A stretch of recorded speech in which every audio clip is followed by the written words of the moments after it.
ஒரு சீன தேசத்து அரசர் இருந்தார். அவருக்கு வயசாயிட்டுது. அவருக்கு அடுத்தபடியா அவருடைய புள்ள பட்டத்துக்கு வரணும், ஆட்சி பொறுப்பை ஏத்துக்கணும். ஒரு நல்ல தலைவனுக்கு இருக்க வேண்டிய பண்புகள்லாம் தன்னுடைய மகனுக்கு இருக்கணும்னு விரும்பினார் அந்த அரசர். அதனால இளவரசனை பக்கத்துல இருந்த ஒரு குரு கிட்ட அனுப்புனார். இளவரசன் அவர்கிட்ட போய் சேர்ந்தான். அந்த குரு என்ன பண்ணார் தெரியுமா? இவனை பார்த்து சொன்னார், இத பாருப்பா, நீ என்ன பண்ற, இப்பவே பக்கத்துல இருக்கிற காட்டுக்கு போ, நடுக்காட்டுல போய் ஒரு இடத்துல உட்காந்துக்கோ. அங்க என்னென்ன சத்தம்லாம் உன் காதுல விழுதுன்னு கவனிச்சு கேளு. உன் காதுல விழுந்த ஓசைகள் என்னென்னங்கிறத என்கிட்ட வந்து சொல்லு, அதுதான் எனக்கு தெரியணும், உனக்கு வேலையும் அதுதான் அப்படின்னு சொல்லி அனுப்பி வச்சுட்டார்.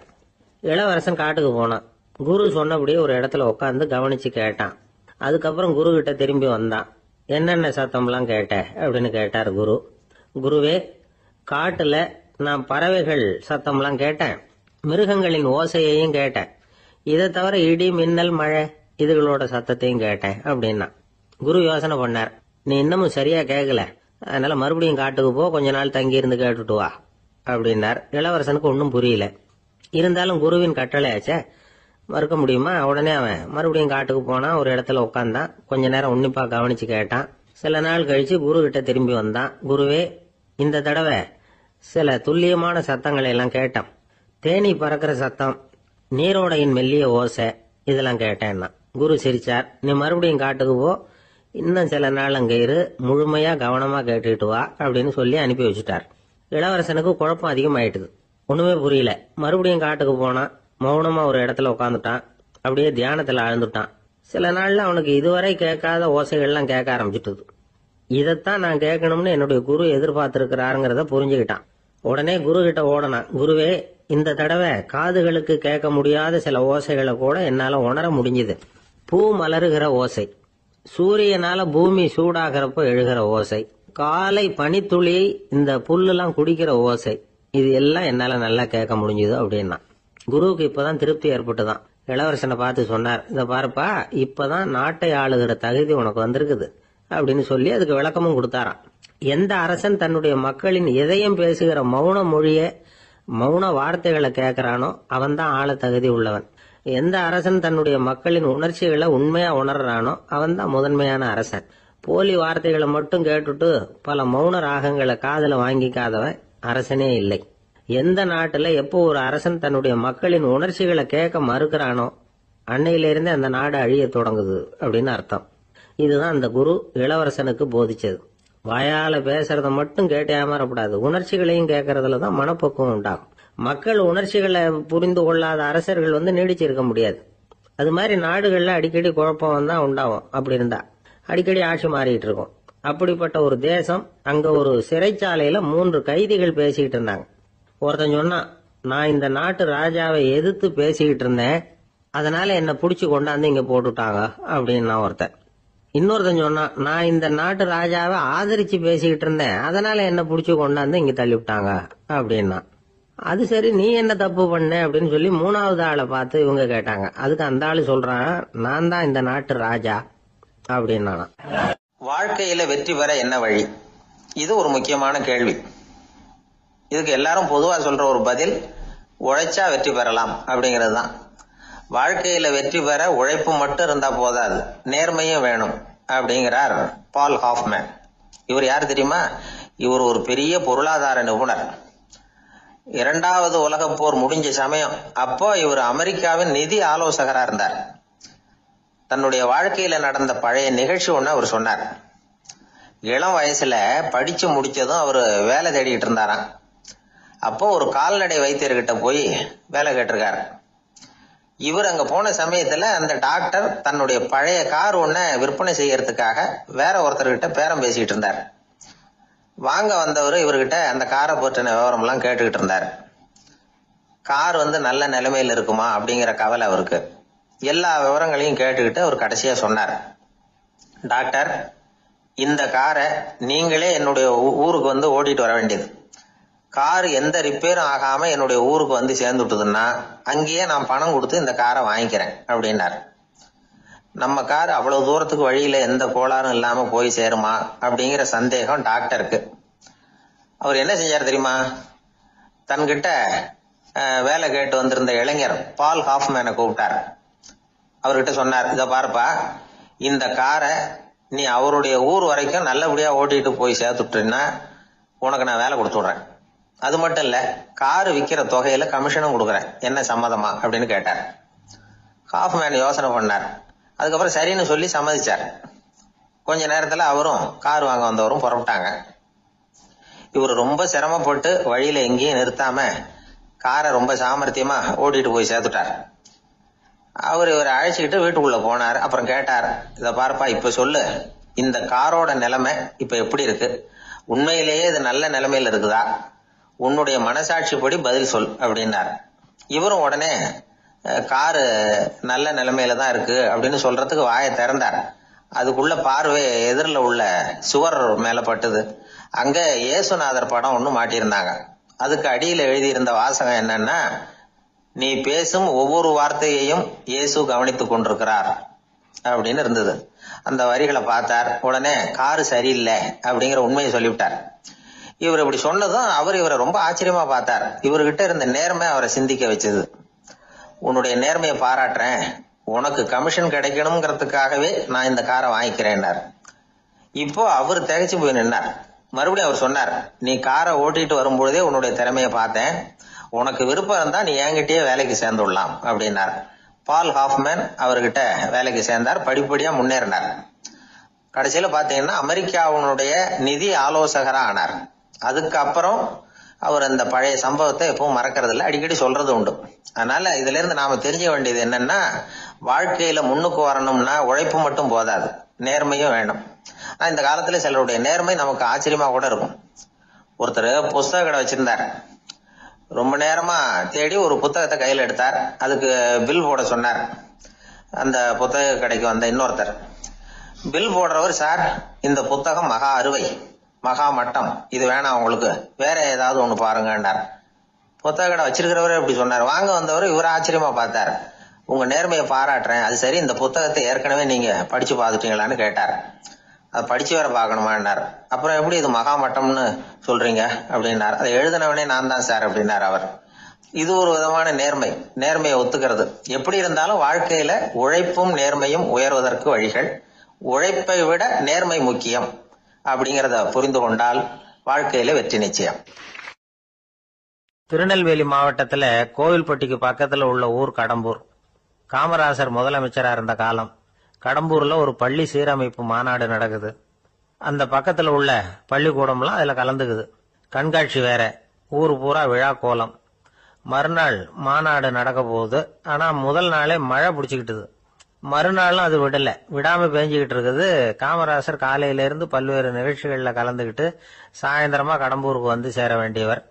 மழை பெஞ்சுக்கிட்டு இருக்கிறதுனால நிகழ்ச்சி ரத்தாயிடுமோ என்னமோ அப்படின்னு எல்லாரும் சந்தேகப்பட்டுக்கிட்டு இருக்கிறாங்க. அவர் கோவில்பட்டி பயணிகள் விடுதியில இருக்கிறார். கடம்பூர்ல இருந்து சில பேர் போய் அவரை சந்திக்கிறாங்க. மழை பெஞ்சுக்கிட்டு இருக்குதே, என்ன செய்யலாம் அப்படின்னு கேக்குறாங்க. மழை பெஞ்சா நல்லது தானே, அதுக்காக மாநாட்டை எதுக்காக ரத்து செய்யணும்? ஆசிரியர்கள் எவ்வளவு கஷ்டப்பட்டு ஏற்பாடு பண்ண மாநாடு, கட்டாயம் வந்துடுறேன் அப்படின்னாராம் காமராசர். உடனே புறப்பட்டார். மழையை பொருட்படுத்தாத மக்கள் கூட்டம். அது கலையாம காத்துக்கிட்டு இருக்கிறாங்க அவ்வளவு பேரும். தலைவர் வந்துட்டார்னு தெரிஞ்சது ஜனங்களுக்கு ஏகப்பட்ட உற்சாகம். ஜனங்கள் அவ்வளவு உற்சாகமா வரவேற்றாங்க. மாநாடு ஆரம்பமாச்சு. மலர் மாலைகள் மலை மாதிரி குவிய ஆரம்பிச்சுட்டுது. வரிசையா ஒவ்வொரு கல்வி நிலையம் சார்பாகவும் வரவேற்பு பத்திரம் வாசிச்சு கொடுக்கறாங்க. என்ன வாசிக்கிறாங்கிறத காமராசர் கூர்ந்து கவனிக்கிறார். ஏகப்பட்ட புகழ் மொழிகள், ரொம்ப பாராட்டி புகழ்ந்து என்னென்னமோ வாசிச்சுக்கிட்டு இருக்கிறாங்க. கொடை வள்ளலே, குணக்குன்றே, மலையே, கடலே, இப்படி தமிழ் மொழியில பாராட்டுறதுக்கு எத்தனை வார்த்தைகள் உண்டோ அத்தனையும் அதுல சேர்த்திருக்கிறாங்க. காமராசர் பொறுமை இழந்துட்டார். போதும் போதும், உங்க எல்லாரையும் பார்த்து 2 வார்த்தை பேசிட்டு போறதுக்காக தான் நான் வந்திருக்கிறேன். எல்லாரும் மழையில சிரமப்பட்டு நின்றுட்டு இருக்கிறீங்க, இப்படி என்ன புகழ்ந்து படிச்சுக்கிட்டே இருந்தா எப்படி அப்படின்னாராம். அதுக்கப்புறம் பேசி முடிச்சிருக்கிறார். மாநாட்டு நிகழ்ச்சிகள் முடிஞ்சதும் இன்னொரு நிகழ்ச்சியில கலந்துக்கிறதுக்காக புறப்பட்டாராம். ஒரு திறந்த ஜீப்ல அவரை ஊர்வலமா அழைச்சிக்கிட்டு போயிருக்கிறாங்க. தெருவில் 2 பக்கமும் ஏகப்பட்ட கூட்டம். அங்கங்க ஜீப்பை நிறுத்தி ரோஜா மாலை, ஜருக மாலை இப்படி போட்டுக்கிட்டே இருக்கிறாங்க. அதெல்லாம் அப்படி அப்படியே வாங்கி அங்கங்க நின்றுகிட்டு இருந்த குழந்தைகள்கிட்டையும் தாய்மார்கள்கிட்டையும் கொடுத்துக்கிட்டே போறார். அந்த சமயத்துல கூட்டத்துக்கு அப்பால ஒரு பெரியவர் கையில ஒரு மல்லிகை சரத்தோட நின்றுட்டு இருக்கிறார்.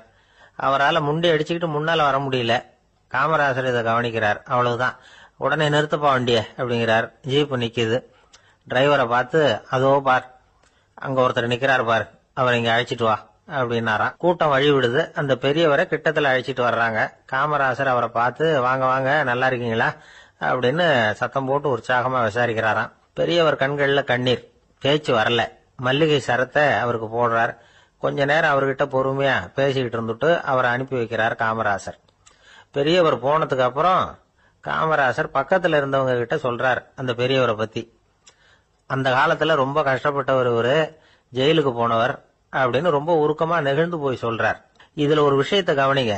தன்னை புகழ்ந்து படிக்கப்பட்ட வாழ்த்து மடலை படிக்க வேணாம்னு தடுத்து நிறுத்தினார். எங்கேயோ ஒரு மூலையில கையில ஒரு 4 முழம் மல்லிகை சரத்தோட ஒதுங்கி நின்றுகிட்டு இருந்த அந்த தொண்டரை அவ்வளவு பெரிய கூட்டத்துக்கு நடுவுலையும் தேடி கண்டுபிடிச்சு கிட்டத்துல கூப்பிட்டு அவர் கொடுத்த அன்பு மாலையை வாங்கி கழுத்துல போட்டுக்கிட்டார். அதுதான் காமராசர். தோல்விகள் கூட அவரை கொஞ்சம் கூட பாதிச்சதில்லை. ஒரு பொது தேர்தலில் அவர் தோத்து போறார். தொண்டர்கள்லாம் அழறாங்க. அதுல ஒருத்தர் மெதுவா காமராசர் கிட்ட போய், என்ன தலைவரே, நீங்க கூட தோத்து போயிட்டீங்களே அப்படின்னு கலக்கமா சொல்லி இருக்கிறார். அதுக்கு காமராசர், நான் கூட தோத்து போறதுக்கு பேர் தான்ப்பா ஜனநாயகம் அப்படின்னாராம்.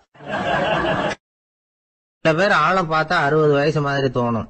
உண்மையான வயசு என்னன்னு பார்த்தா 40 அல்லது 45 சில பேரை பாக்கிறதுக்கு 45 மாதிரி தெரியும், உண்மையிலேயே 65 தாண்டி இருப்பாங்க. ஒரு மனிதனுக்கு 2 வகையான வயது உண்டுங்கிறார் ஓஷோ. அதாவது உடம்புக்குன்னு ஒரு வயசு, மனசுக்குன்னு ஒரு வயசு. முதல் உலக மகாயுத்தம் நடந்தது இல்லையா, அது முடிஞ்சதுக்கு அப்புறம் முதல் தடவையா மனிதனின் மூளை வளர்ச்சியை பத்தி மனநல வைத்தியர்கள் ஒரு கணக்கெடுப்பு சோதனை நடத்தினாங்களாம். அது வரைக்கும் மனிதனுக்கு 2 வகையான வயது உண்டுன்னு யாரும் சிந்திச்சதே இல்லையா. அந்த உலக மகாயுத்தம் முடிஞ்சதுக்கு அப்புறம் மனிதனுடைய சராசரி மனதின் வயதை கணக்கிட்டு பார்க்கும் பொழுது அவங்களுக்குலாம் ரொம்ப அதிர்ச்சியா இருந்துதான். ஏன்னா அது ரொம்ப பின்தங்கிய நிலையில இருந்திருக்கு, வளர்ச்சி அடையாத நிலையில இருந்திருக்கு. அவங்க கண்டுபிடிச்ச பிரகாரம் அப்போ மனசோட சராசரி வயசு என்ன தெரியுமா, 14. அப்படின்னா பாத்துங்க, உடல் ரீதியா ஒருத்தரோட வயசு 70 கூட இருக்கலாம், ஆனா மனசோட வயசு 14 தான். இதுக்கு நேர்மாறா அமைஞ்சு போச்சுன்னு வச்சுங்க.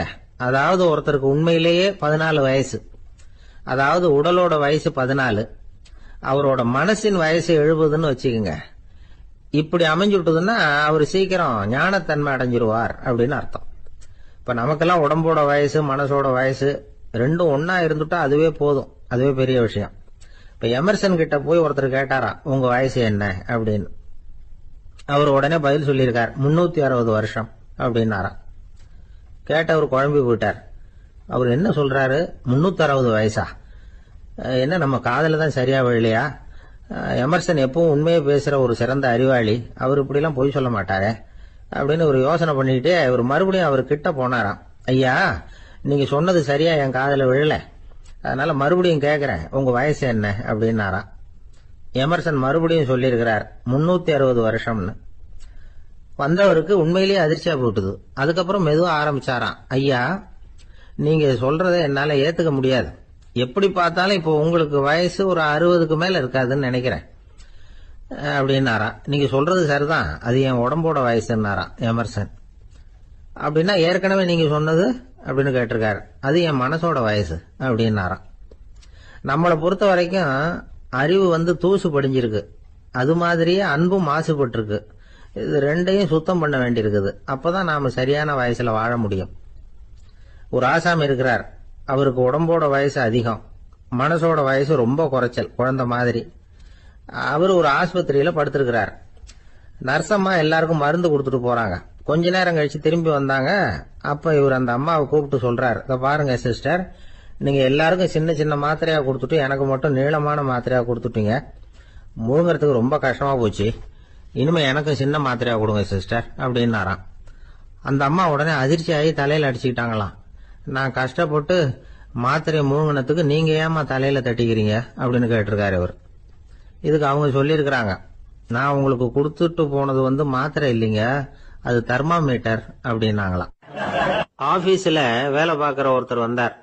பேசாம ஒரு 10 நாள் லீவு போட்டுடலாமா பாக்குறேன் அப்படின்னார். ஏன்னு கேட்டோம். என்னுடைய மேலதிகாரி ஒரு முசுடு சார், அவர்கிட்ட வேலை பார்க்கறது ரொம்ப கஷ்டமா இருக்குது அப்படின்னார். ஆபீஸ்ல வேலை பார்க்கறவங்க எல்லாம் ஒரு விஷயத்த நல்லா ஞாபகத்துல வச்சுக்கணும். மேலதிகாரிங்கிறவர் ஒரு பெரிய மகான் இல்ல, அவரும் ஒரு மானிட பிறவிதான். சராசரி மனுஷனுக்கு உள்ள பலம் பலவீனம் ரெண்டும் அவருக்கும் உண்டு. அதனால அவரை கொஞ்சம் அனுசரிச்சு போறதுக்கு பழகிறது தான் நல்லது. மேலதிகாரிகள்ல பல வகை உண்டு. அதுல முக்கியமா 3 வகை. அதுல ஒரு வகை எப்படி தெரியுமா? உங்களை ஒரு வேலை செய்யற மெஷினா மட்டுமே நினைக்கக்கூடிய வகை. இவங்கெல்லாம் எப்படின்னா, எங்கேயாவது வெளியூர் போயிருந்தா கூட அங்கிருந்து போன் பண்ணுவாங்க, அந்த வேலை என்னாச்சு, இந்த வேலை என்னாச்சு அப்படின்னு. இவங்களுக்கெல்லாம் உங்க நலனை பத்தியோ உங்க குடும்பத்தை பத்தியோ அக்கறை இருக்காது. நீங்க சொல்ற யோசனை எதுவும் இவங்க கிட்ட எடுபடாது. கொடுத்த வேலையை பாரு, நீ எனக்கு புத்தி சொல்ல வேணாம் அப்படிம்பாங்க. இவங்களை அனுசரிச்சு போறதுக்கு ஒரே வழி, இவங்க எதை சொன்னாலும் சரின்னு சொல்லிவிட்டு வேலையை கவனிக்க வேண்டியதுதான். இவங்க கிட்ட வேற எந்த கேள்வியும் கேட்டுக்கிட்டு இருக்கக்கூடாது.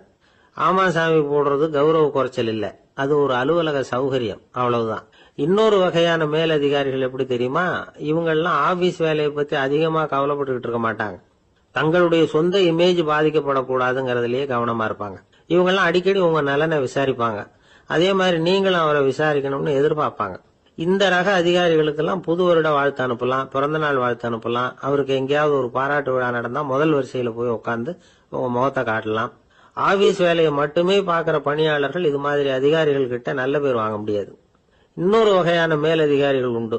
அவங்க எப்படின்னா, ஆபீஸ் வேலையை பத்தியும் கவலைப்பட மாட்டாங்க, தனக்கு கீழே வேலை பார்க்கறவங்கள பத்தியும் கவலைப்பட மாட்டாங்க. எக்காரணம் கொண்டும் தன்னுடைய பொசிஷனுக்கு ஆபத்து வந்துடக்கூடாதுன்னு நினைக்கக்கூடியவங்க இவங்க. இவங்களால கடுமையான வேலை செய்யவும் முடியாது, தீர்மானிக்கவும் முடியாது. எந்த முடிவையும் எடுக்காம அப்படியே தள்ளி போட்டுக்கிட்டே போடுவாங்க எல்லாத்தையும். இதனால என்ன ஆகும்னா, இவருக்கு கீழே வேலை பார்க்கிற உங்களுக்கு பொறுப்பு அதிகமாயிடும். இவங்க கிட்ட போய் பிரச்சனையை மட்டும் சொல்லி பிரயோஜனம் இல்லை, அதுக்கான முடிவுகளை நீங்களே சொல்லணும். அப்பதான் இது மாதிரி அதிகாரிகள் கிட்ட நல்ல பேர் வாங்கலாம். அட்லீஸ்ட் கெட்ட பேர் வாங்காமலாவது காலம் தள்ளலாம். ஆபீஸ்ல வேலை பார்க்கறவங்க முக்கியமா சில விஷயங்களை ஞாபகத்துல வச்சுக்கணும். ஆபீஸ்ல நடக்கிற நல்லது கெட்டது எதுவா இருந்தாலும் உடனடியா மேலதிகாரி கிட்ட தெரிவிக்கிறது நல்லது. 3வது மனிதர் மூலமா அதை அவர் தெரிஞ்சுக்கிறது அவ்வளவு நல்லது இல்லை. எந்த மேல் அதிகாரியுமே தான் இந்த சர்பாஸ் செய்யப்படுறத விரும்புறதில்ல. அதனால அவருக்கு தெரியாம மேலிடத்துக்கு மணி எழுதி போடக்கூடாது. அப்படி எழுதி போடுறவங்க சில பேர் இருக்கிறாங்க. நீங்களும் உங்க மேலதிகாரியும் தொழில் ரீதியா ஒரே படிப்பு படிச்சவரா இருக்கலாம். அப்படி இருந்ததுன்னா அட்ஜஸ்ட் பண்ணி போறது கொஞ்சம் கஷ்டம்தான். இதை மனசுல வச்சுக்கிட்டு நடந்துக்கணும். உங்களுக்கும் அவருக்கும் அபிப்பிராய பேதமா, அது அவருக்கும் உங்களுக்கும் உள்ள தனிப்பட்ட பிரச்சனை, அதை விளம்பரப்படுத்திட்டு இருக்க கூடாது. அது அவருடைய கோபத்தை கிளறும். உங்க மேலதிகாரி உங்க கூட படிச்சவரா இருக்கலாம், அதுக்காக அவரை எல்லாருக்கும் முன்னாடி அடைய கிச்சாமி எப்படிடா இருக்க அப்படின்லாம் கேட்டுக்கிட்டு இருக்க கூடாது. பொதுவா யாரும் அதை விரும்புறதில்ல. இவ்வளவையும் உங்க மனசுல வச்சுக்கிட்டு கொஞ்சம் சாமர்த்தியமா நடந்துகிட்டீங்கன்னா ஆபீஸ் உங்களுக்கு அவஸ்தையா இருக்காது, ஆனந்தமா இருக்கும். ஒரு மேலதிகாரி தன்கிட்ட வேலை பார்க்கிற ஒருத்தரை பத்தி ரொம்ப பெருமையா சொன்னாராம். எங்க ஆபீஸ்ல எவ்வளவோ பேர் வேலை பார்க்கறாங்க, எல்லாரும் தினமும் ஏதாவது பிரச்சனைகளை சொல்லிட்டு இருப்பாங்க. ஆனா இவர் ஒருத்தர் மட்டும்தான் இது வரைக்கும் என்கிட்ட எந்த பிரச்சனையும் சொன்னதே இல்லை. அவர் பாட்டுக்கு வருவார், வேலை பார்ப்பார், போயிடுவார் அப்படின்னாராம். நான் உடனே அவ்வளவு பெருமைக்குரிய அந்த ஊழியரை பார்த்து கேட்டேன், ஏன்பா உன்னுடைய மேலதிகாரி கிட்ட நீ எந்த பிரச்சனையும் கொண்டுகிட்டு போறதே இல்லையாமே அப்படின்னு கேட்டேன். அதுக்கு அவர் சொல்றாரு, ஆமாங்க, அது ஏன்னா அவரால் எந்த பிரச்சனையுமே தீர்க்க முடியாதுங்கிறது எனக்கு நல்லா தெரியும், அதனால அப்படி செய்யறேன், வேற ஒண்ணும் இல்லை அப்படின்னார் ரொம்ப பொறுமையா.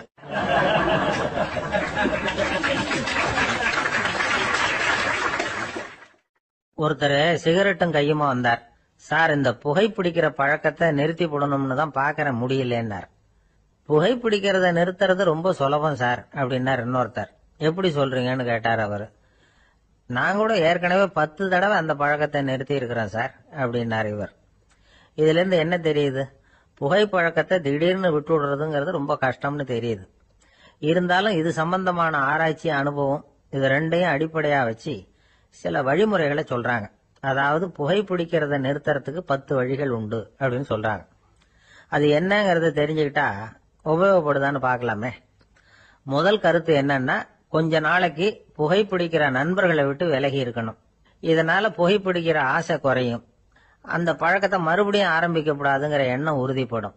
2வது கருத்து, புகைப்பிடிக்கிறதை எதிர்த்து தீவிரமா பிரச்சாரம் செய்ய ஆரம்பிச்சிடணும். அது அடுத்தவங்களுக்கும் உபயோகப்படும், உங்களுக்கும் உபயோகப்படும். உங்க உள்ளுணர்வை அது தூண்டும், உங்களை உறுதி கொள்ள வைக்கும். 3வது கருத்து என்னன்னா, தினமும் 2 தடவை குளிக்கணும். எப்படி தெரியுமா? முதல்ல வெதுவெதுப்பான தண்ணீர், அப்புறம் குளிர்ந்த தண்ணீர், இப்படி மாறி மாறி குளிக்கணுமா. 4வது கருத்து, உடற்பயிற்சிகள் செய்யணும். மூச்சு வாங்குற மாதிரியான பயிற்சிகள் ரொம்ப நல்லதான். பிராணாயாமம் அப்படிங்கிற மூச்சு பயிற்சி ரொம்ப நல்லதுங்கிறாங்க. அப்புறம் 5வது கருத்து, சாப்பாடு மிதமா இருக்கணும், சீரா இருக்கணும். பச்சை காய்கறிகள், பழங்கள் சாப்பாட்டுல சேர்த்துக்கலாம். அடிக்கடி கொஞ்சம் கொஞ்சமா சாப்பிட்டு ரத்தத்துல சர்க்கரையின் அளவை பராமரிக்கணும். இது நரம்புகளை அமைதிப்படுத்தும். 6வது கருத்து என்னன்னா, ரொம்ப நேரம் பசியோட இருக்கக்கூடாது. புகை பிடிக்கிறத நிறுத்த முயற்சி செய்யும் பொழுது எடை குறைப்பு நடவடிக்கைகளை மேற்கொள்ளக்கூடாது. 7வது கருத்து, காப்பி, தேநீர், மதுபானம், அப்புறம் போதைப் பொருள்கள் கலந்த உணவுகள் இதெல்லாம் வேணாம். புகைப்பிடிக்கிறத அதெல்லாம் ஊக்கப்படுத்தும். கடுகு, மிளகு, அப்புறம் காரமான பொருள்களை தவிர்க்கணும். உப்பு அளவை குறைக்கணும். தினமும் 10 குவளை தண்ணீராவது குடிக்கணும். வெறும் தண்ணி புகைப்பிடிக்கிற ஆவலை தணிக்குதான். 8வது கருத்து, கையில சிகரெட்டு, புகையில ஏதாவது இருந்தா உடனே தூக்கி எறிஞ்சிருங்க. அது கையில் இருக்கிற வரைக்கும் புகைப்பிடிக்கிற ஆசை வந்துகிட்டே இருக்கும். 9வது கருத்து என்னன்னா, இறை நம்பிக்கை உள்ளவங்க புகைப்பிடிக்கிற எண்ணம் வர்றப்போவெல்லாம் பிரார்த்தனை செய்ய ஆரம்பிச்சுடலாம். 10வது கருத்து, உங்களுக்கு ரொம்பவும் வேண்டியவங்க யாரோ அவங்க கிட்ட எல்லாம் நீங்க புகைப்பிடிக்கிறத நிறுத்தி விட்டதா சொல்லிவிடுங்க. இந்த 10 வழிகளையும் கடைபிடிக்க ஆரம்பிச்சுட்டா புகைப்பிடிக்கும் பழக்கத்தை நிறுத்தி விடலாம் அப்படின்னு சொல்றாங்க அனுபவப்பட்டவங்க. முயற்சி பண்ணி பார்க்கலாம். ஒரு முக்கியமான இடத்துல நின்றுகிட்டு இருந்தார் ஒருத்தர். அங்க இன்னொருத்தர், ஏன் சார் இந்த இடத்துல சிகரெட் பிடிக்கலாமா அப்படின்னு அனுமதி கேட்டார். இந்த இடத்துல சிகரெட் பிடிக்க கூடாதுங்க அப்படின்னாரு இவர். நீங்க இப்படி சொல்றீங்க, ஆனா இந்த இடத்துல கீழே நிறைய சிகரெட் துண்டுகள் கிடக்குதே, அவங்கெல்லாம் யாரு? அவங்கெல்லாம் உங்க மாதிரி என்கிட்ட அனுமதி கேட்காதவங்க அப்படின்னாராம் இவர். ஒரு ஊர்ல ஒரு பெரிய ஞானி இருந்தார். அவர் படுக்கையில இருந்தார். இன்னும் கொஞ்ச நேரம் தான் அவர் இந்த உலகத்துல இருக்க போறார். அவரை சுத்தி ஏகப்பட்ட கூட்டம். ஏற்கனவே அவருடைய உபதேசங்களை கேட்டவங்க பல பேர் அவரை சுத்தி நிக்கிறாங்க. அந்த ஞானி மெதுவா கண்ணை திறந்து பாக்குறார். எல்லாரும் அவருடைய கடைசி வார்த்தையை கேட்கறதுக்காக அவளோட காத்துக்கிட்டு இருக்கிறாங்க. அந்த ஞானி மெதுவா பேச ஆரம்பிச்சார். நான் என்னுடைய வாழ்நாள் பூராவும் உங்களுக்கு நிறைய போதனைகள் சொல்லிட்டு இருக்கிறேன். பேரானந்தம், மகிழ்ச்சி, தியானத்தன்மை இதை பத்தி எல்லாம் சொல்லி இருக்கிறேன். இப்ப நான் வேற ஒரு கரைக்கு போயிட்டு இருக்கிறேன். நான் இனிமே இந்த கரையில இருக்க மாட்டேன். நீங்க நான் சொன்னதையெல்லாம் கேட்டீங்க, ஆனா எதையும் நீங்க நடைமுறைப்படுத்தி பார்க்கல. எல்லாம் கேட்டதோட சரி, அதோட விட்டுட்டீங்க. அப்புறம் அதை தள்ளி போட்டுக்கிட்டே வந்துட்டீங்க. மேலும் அதை தள்ளி போடுறதுல எந்த பிரயோஜனமும் கிடையாது. இப்ப நான் போய்கிட்டு இருக்கிறேன். உங்கள யாராவது என்னோட வர்றதுக்கு தயாரா அப்படின்னு கேட்டார். அவ்வளவுதான். யாரும் வாய திறக்கல. ஒரே மௌனம், சத்தமே இல்ல. ஒருத்தர் பார்த்துக்கிட்டே நிக்கிறாங்க. அந்த கூட்டத்துல ஒரு ஆள் அந்த ஞானி கூடவே 40 வருஷத்துக்கு மேல இருந்திருக்கிறான். அவனும் வாயை திறக்காம இன்னொருத்தன் முகத்தை பார்த்துக்கிட்டே நிக்கிறான். இந்த சமயத்துல பின்னாடி நின்றுட்டு இருந்த ஒருத்தன் கையை தூக்கினான். ஞானி அவனை பார்த்தார். சரி, ஒருத்தனுக்காவது நம்மோட வர்றதுக்கு தைரியம் இருக்குது அப்படின்னு நினைச்சார். ஆனா அந்த ஆள் என்ன சொன்னான் தெரியுமா? ஐயா, நீங்க கேக்குறப்போ நான் உடனே எழுந்திருக்கல, கையை மட்டும்தான் தூக்கினேன். என்ன காரணம்னா, நான் எப்படி அடுத்த கரைக்கு சேர்றதுங்கிறது தெரிஞ்சுக்கிறதுக்காக தான். அந்த விவரத்தை மட்டும் இப்ப உங்ககிட்ட இருந்து நான் தெரிஞ்சுக்க ஆசைப்படுறேன். ஏன்னா இப்ப நான் உங்க கூட வர்றதுக்கு தயாரா இல்ல. எவ்வளவோ காரியங்களை நான் இன்னும் இங்க முடிக்க வேண்டி இருக்குது. வீட்டுக்கு ஒரு விருந்தினர் வந்திருக்கிறார். என்னுடைய இளைய மகனுக்கு கல்யாணம் பண்ணி வைக்கணும். அதனால இன்னைக்கு உங்க கூட வர முடியாது. அது மட்டும் இல்ல, இப்போ உங்க கூட அடுத்த கரைக்கு வந்தா திரும்பி வர முடியாதுன்னு வேற சொல்றீங்க. அதனால இப்ப நான் வரல. இன்னொரு நாள் நிச்சயமா நான் வர்றேங்க, உங்களை சந்திக்கிறேன். அதனால இப்ப நீங்க இன்னொரு தடவை எங்களுக்கு விளக்கமா சொல்லணும். ஏற்கனவே பல தடவை சொல்லி இருக்கிறீங்க. தயவு பண்ணி இப்போ ஒரு தடவை சொன்னீங்கன்னா சௌரியமா இருக்கும். அந்த அடுத்த கரையை அடையிறது எப்படி? இப்போ ஒரு தடவை அதை விளக்கமா சொல்லிட்டீங்கன்னா நல்லா ஞாபகப்படுத்திக்குவேன். அது சரியான சமயம் வர்றப்போ இது எனக்கு உதவியா இருக்கும் அப்படின்னு நானா. ஆனா உண்மை என்ன தெரியுமா? அந்த சரியான சமயம் வரவே இல்லை அப்படிங்கறது தான் உண்மை. இப்படி அந்த கதை முடியும். இந்த கதை அந்த ஒரு ஆளுக்கு மட்டும் இல்ல, கிட்டத்தட்ட எல்லாருக்குமே அது பொருந்தும் அப்படிங்கிறாங்க விவரம் தெரிஞ்சவங்க. எல்லாருமே அந்த சரியான தருணத்துக்காக தான் காத்துக்கிட்டு இருக்கிறாங்களாம். அதுக்காக ஜோசியம் பாக்குறாங்க, கைரேகை பாக்குறாங்க, நாளைக்கு என்ன நடக்கும்ங்கிற ஆவல்ல எல்லாரும் காத்துக்கிட்டு இருக்கிறாங்க. ஆனா அந்த ஒரு நாள் ஒருபோதும் வரப்போறதில்ல. நீங்க தள்ளி போடுறதுக்காக பல அர்த்தமில்லாத காரணங்களை தேடுறீங்க அப்படிங்கிறார் ஒரு ஞானி. காத்திருக்கிறதுலேயே நம்ம காலம் ஓடி போயிடுது. ஏன்னா இன்னைக்கு நாம சிந்திக்கிறது நாளைக்கு நாம சிந்திக்கிறது இல்ல. ஒவ்வொரு நாளும் ஒவ்வொரு மாதிரி போயிடுது. நாளைக்கு மறுநாளை பத்தியே சிந்திக்கிறோம். இப்படியே அது பாட்டுக்கு போயிடும். கரையை தொட்டு பாக்குறது எப்போ? இதுதான் கேள்வி. நமக்கு வேண்டியப்பட்ட ஒருத்தர் ஒரு ரயில்வே பிளாட்பாரத்துல நின்றுட்டு இருக்கிறார். அங்க இருக்கிறவங்க கிட்ட கேக்குறாராம், விசாரிக்கிறாரு. ஏங்க கிழக்க போற ரயில் போயிட்டுதுங்களான்னாராம். போயிட்டுதுன்னு இருக்கிறாங்க. கொஞ்ச நேரம் கழிச்சு எங்க மேற்க போற ரயில் போயிட்டுதுங்களான்னு கேட்டிருக்காரு. போயிட்டுதுங்களான் இருக்காங்க. அப்புறம் கொஞ்ச நேரம் கழிச்சு மறுபடியும் ஏங்க 10:30 மணி வண்டி போயிட்டுதான்னு கேட்டிருக்காரு. தொடர்ந்து காலையில இருந்து சாயந்தரம் வரைக்கும் இப்படி ஒரே இடத்துல நின்றுட்டு கேட்டுக்கிட்டே இருக்கிறார். இதை பார்த்துக்கிட்டு இருந்த ஒருத்தர் அவர்கிட்ட வந்து, ஏங்க நீங்க எங்க போகணும் அப்படின்னு கேட்டாரா. இவர் மெதுவா சொன்னாராம், இந்த ரயில்வே லைனை தாண்டி அந்த பக்கம் போகணும் அப்படின்னாராம். இந்த உலகத்துல எவ்வளவோ உயிரினங்கள் இருக்கு, ஒவ்வொன்றும் ஒவ்வொரு விதமா சண்டை போடுது. இப்ப 2 மாடு சண்டை போட்டுக்குதுன்னு வச்சுங்க, என்ன பண்ணும்? 2 முட்டிக்கும். அதுக்கு சண்டை போடுறதுக்கு ஆயுதமா உபயோகப்படுறது அதோட கொம்பு. 2 சேவல் சண்டை போட்டுக்குதுன்னு வச்சுங்க, அதுக்கு ஆயுதமா உபயோகப்படுறது அதோட கால் நகம். காலால தான் அது ஒன்னோட ஒன்று சண்டை போட்டுக்கும்.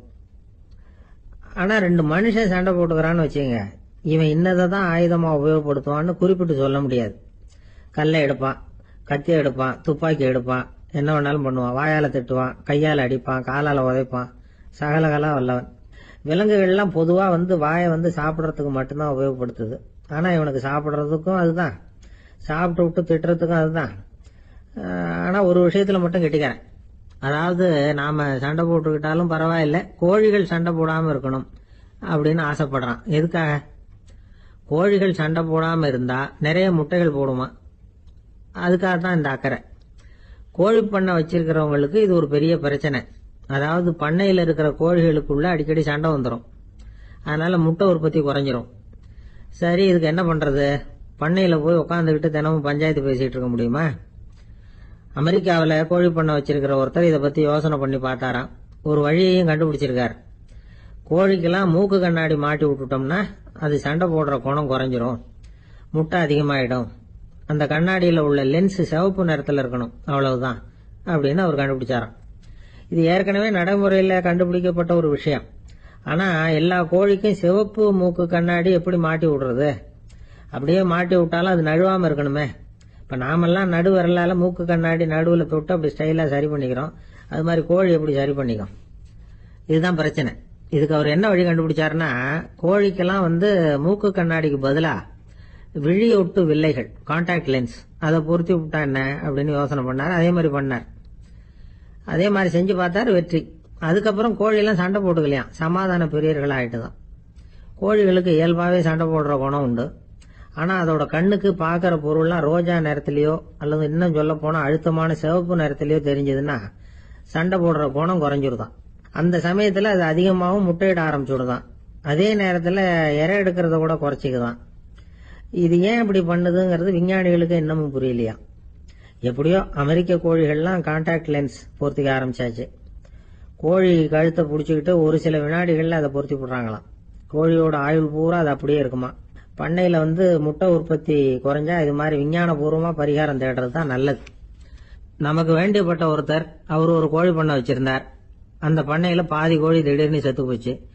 உடனே ஒரு கால்நடை மருத்துவர்கிட்ட போக வேண்டியது தானே, அங்க போகல.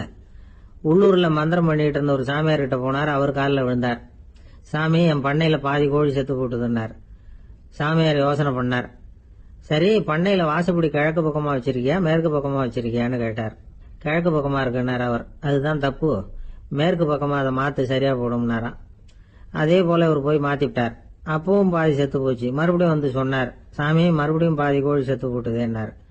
சரி, கூரை எப்படி போட்டிருக்க, ஓடு போட்டிருக்கியா இல்ல கீத்து போட்டிருக்கியான்னார். ஓடு போட்டிருக்கேன்னாராம் அவரு. அதுதான் தப்பு, கீத்து போட்டுரும் சரியா போடும்னாராம். சரின்னு போய் அதையும் மாத்தி பார்த்தார். மறுபடியும் போயிட்டு கோழி செத்து போச்சு. வந்தாரு, மறுபடியும் பாதி செத்து போச்சு சாமின்னு வந்தார். இவரும் யோசனையை மாத்தி மாத்தி சொல்லிட்டே இருக்கிறார். இப்படி அவரும் மாத்தி மாத்தி பார்த்தார். 6வது தடவையா அவரை தேடிட்டு வந்தார். அந்த சமயத்துல இவர் ரொம்ப தீவிரமா யோசனை பண்ணி பார்த்துட்டு, அது சரிப்பா, நீ என்கிட்ட சளைக்காம வந்துகிட்டு இருக்கிற, நானும் யோசனை சொல்லிட்டு இருக்கேன். இப்பவும் உங்ககிட்ட சொல்றதுக்கு என்கிட்ட யோசனை நிறைய இருக்கு, ஆனா சோதிக்கிறதுக்கு உங்ககிட்ட கோழி இல்லையே, என்ன பண்றது அப்படின்னாராம். ஒருத்தர் ரொம்ப அவசரமா வந்தார். சார், மனுஷன் நிம்மதியா இருக்கிறதுக்கு என்ன வழின்னு கேட்டார். சீக்கிரமா ஒரு கல்யாணத்தை பண்ணீங்க, எல்லாம் சரியா போடும் அப்படின்னோம். அவர் ஒரு மாதிரியா பார்த்தார். ஏற்கனவே எனக்கு கல்யாணம் ஆயிட்டுது சார், அதனாலதானே நிம்மதியா இருக்கிறதுக்கு வழி கேட்கிறேன் அப்படின்னார். சரி, இவர் ஒரு மாதிரியான கேஸ் அப்படின்னு நினைச்சுக்கிட்டு நம்ம கிட்ட இருந்த ஒரு சின்ன புத்தகத்தை அவர்கிட்ட தூக்கி கொடுத்தோம். இதை படிச்சு பாருங்கன்னு. கல்யாணத்துக்கு பிறகும் சந்தோஷமா இருக்கிறதுக்கு என்ன வழி அப்படிங்கிற கேள்விக்கு அந்த புத்தகத்துல விளக்கம் இருந்தது. கணவன் மனைவிக்குள்ள சிக்கல் வராம இருக்கிறதுக்கு அதுல சில வழிகளை சொல்லி கொடுத்துருக்காங்க. அதெல்லாம் என்னென்ன அப்படிங்கறத இப்ப பாக்கலாமா? குடும்பம்னு இருந்தா கோபம் வரதான் செய்யும். அது வந்துட்டு போகட்டும், பரவாயில்ல. ஆனா அந்த கோபம் ஒரே நேரத்துல 2 பேருக்கும் வந்துடாம பாத்துக்கணும். ஒரு சமயத்துல யாராவது ஒருத்தர் தான் கோபப்படணும், அடுத்தவங்க அமைதியா இருக்கணும். அதுக்கப்புறம் இவர் அமைதியான உடனே அவங்க ஆரம்பிச்சுக்கலாம். கோபமா ஏதாவது சொன்னா உடனே கோபமா பதில் சொல்லக்கூடாது. கொஞ்சம் பொறுத்து கோபம் தீர்ந்த உடனே அந்த பதில சொல்லலாம். அப்போ பதில் கோபமா இருந்தா கூட அது அவ்வளவு பெருசா தெரியாது. அற்ப விஷயத்துக்கெல்லாம் காய்ச்சி மூச்சுன்னு கத்திட்டு இருக்க கூடாது. உங்க 2 பேருக்குள்ள ஒரு தர்க்கம் ஆரம்பம் ஆயிட்டுதுன்னு வச்சுக்கோங்க. கடுமையா 2 பேரும் விவாதம் பண்றீங்க. உங்கள ஒருத்தர் இதுல ஜெயிக்கணும்னா அது நீங்களா இருக்க வேணாம், அடுத்தவங்க ஜெயிக்கிறதுக்கு நீங்க துணையா இருங்களேன். அப்படின்னா நீங்க கொஞ்சம் விட்டு கொடுக்கணும், அவ்வளவுதான். ஏதாவது குத்தம் சொல்லணுமா, செஞ்ச தப்ப சுட்டி காட்டணுமா, விமர்சனம் பண்ணணுமா, பண்ணுங்க, வேணான்னு சொல்லல. ஆனா சொன்னதை அப்படி சொல்றத கொஞ்சம் அன்பா இதமா சொல்லுங்க. எப்போ நடந்த தவறுகளை எல்லாம் இப்ப போய் மறுபடியும் ஞாபகப்படுத்திட்டு இருக்க வேண்டாம். நான் அப்பவே சொன்னேன் இந்த புடவை வேணாம்னு, நீங்க தான் கேட்கல, இப்ப பாருங்க கிழிஞ்சு போச்சு இப்படின்னு கத்துனாங்க ஒரு அம்மா. எப்ப சொன்னீங்கன்னு கேட்டா ஒரு 10 வருஷத்துக்கு முன்னாடி தீபாவளி சமயத்துல அப்படிங்கிறாங்க. அது என்ன இன்னும் அப்படியே புதுசாவே இருக்கும்? உங்களுக்கு அவரு தான் பெருசு, அவருக்கு நீங்க தான் பெருசு. அதை விட இந்த உலகத்துல வேற எதுவும் முக்கியம் இல்லைன்னு நினைக்கணும். நீ தான் என்னுடைய உலகம்னு எத்தனை தடவை சொல்லியிருப்பீங்க? அதெல்லாம் வெறும் வசனமா போயிடக்கூடாது. ஏதாவது ஒரு பிரச்சனையை பத்தி கடுமையா விவாதம் பண்ணிட்டு இருக்கீங்க, அதை அப்படியே பாதியில விட்டுட்டு படுக்கைக்கு போயிடக்கூடாது. சுச்சத்தை நாளைக்கு பேசிக்கலாம்னு. அப்படி போனா தூக்கம் வராது. பிரச்சனையை ஒரு முடிவு பண்ணிக்கிட்டு அதுக்கப்புறமா தூங்க போகணும். ஒரு நாள்ல ஒரு தடவையாவது உங்க ஜோடியை பாராட்டி நல்ல விதமா கனிவா ஒரு வார்த்தை சொல்லணும் அப்படின்னு தீர்மானம் பண்ணீங்க. ஏதாவது தப்பு பண்ணிவிட்டீங்கன்னா பரவாயில்ல, அதை ஒத்துக்கிறதுக்கும் மன்னிப்பு கேட்கறதுக்கும் தயாரா இருக்கணும். அது ஒன்றும் கேவலம் கிடையாது. வீட்டுக்குள்ளதானே கேட்க போறீங்க, வெளியில யாருக்கு தெரிய போகுது? எப்படியோ உங்களுக்குள்ள ஒரு சமரசம் ஆனா சரிதான். ஒரு தகராறுன்னு எடுத்துக்கிட்டா குறைஞ்சபட்சம் அதுக்கு 2 பேர் தேவை. தனியாவே உட்காந்துக்கிட்டு நான் இப்ப தகராறு பண்ணிட்டு இருக்கிறேன் அப்படின்னு யாரும் சொல்ல முடியாது. 2 பேர் தகராறு பண்றாங்கன்னா பொதுவா அந்த 2 பேர்ல யாரு அதிகமா பேசுறாங்களோ அவங்க பேர்ல தான் தப்பு இருக்கும். அதை மனசுல வச்சுக்கணும். இதெல்லாம் தான் அந்த புத்தகத்துல போட்டிருக்கிற வழிமுறைகள். இவ்வளவும் சரியா வரலன்னா அப்புறமா சொல்லுங்க, வேற புத்தகம் ஏதாவது இருக்கான்னு தேடுவோம். ஒரு கணவன் தன்னுடைய மனைவியை அழைச்சிட்டு ஒரு மனோதத்துவ டாக்டர் கிட்ட வந்தாரா. டாக்டர், எங்களுக்கு கல்யாணம் ஆகி 30 வருஷ காலமா நாங்க ஒரு விஷயத்துல கூட ஒத்து போனதில்லை அப்படின்னு ஆரம்பிச்சார். உடனே அந்த அம்மா குறுக்கிட்டு, அது 30 வருஷம் இல்ல 32 வருஷம் அப்படின்னாங்களாம்.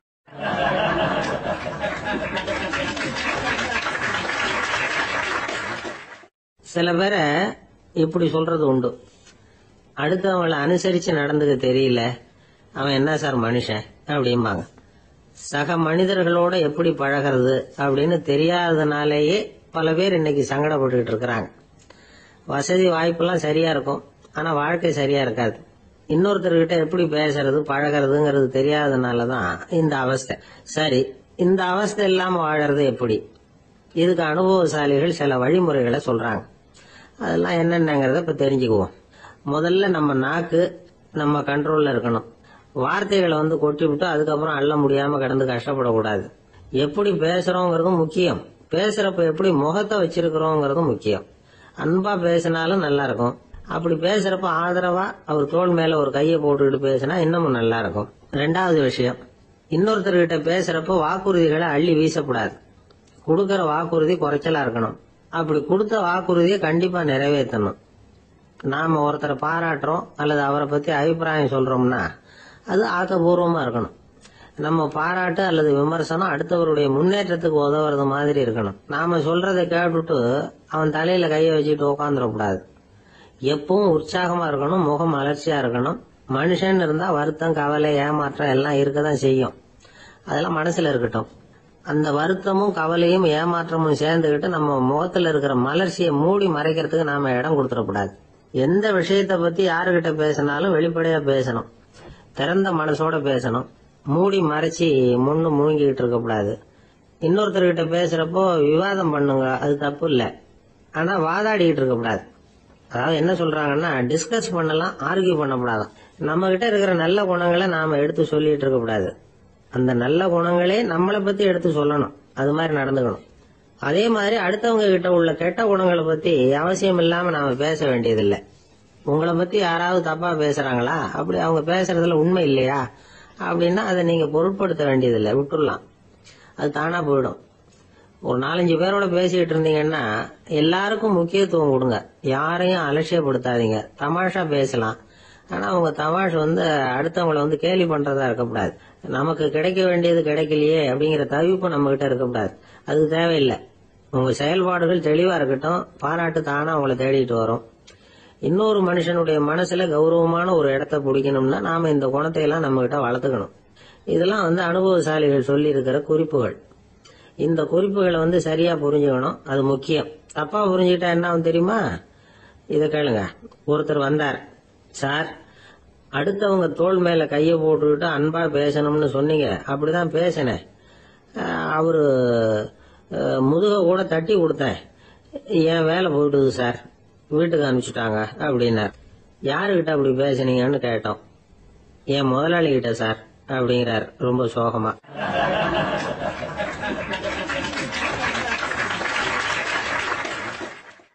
இந்த உலகமே ஒரு நாடக மேடை, நாம எல்லாரும் நடிகர்கள்.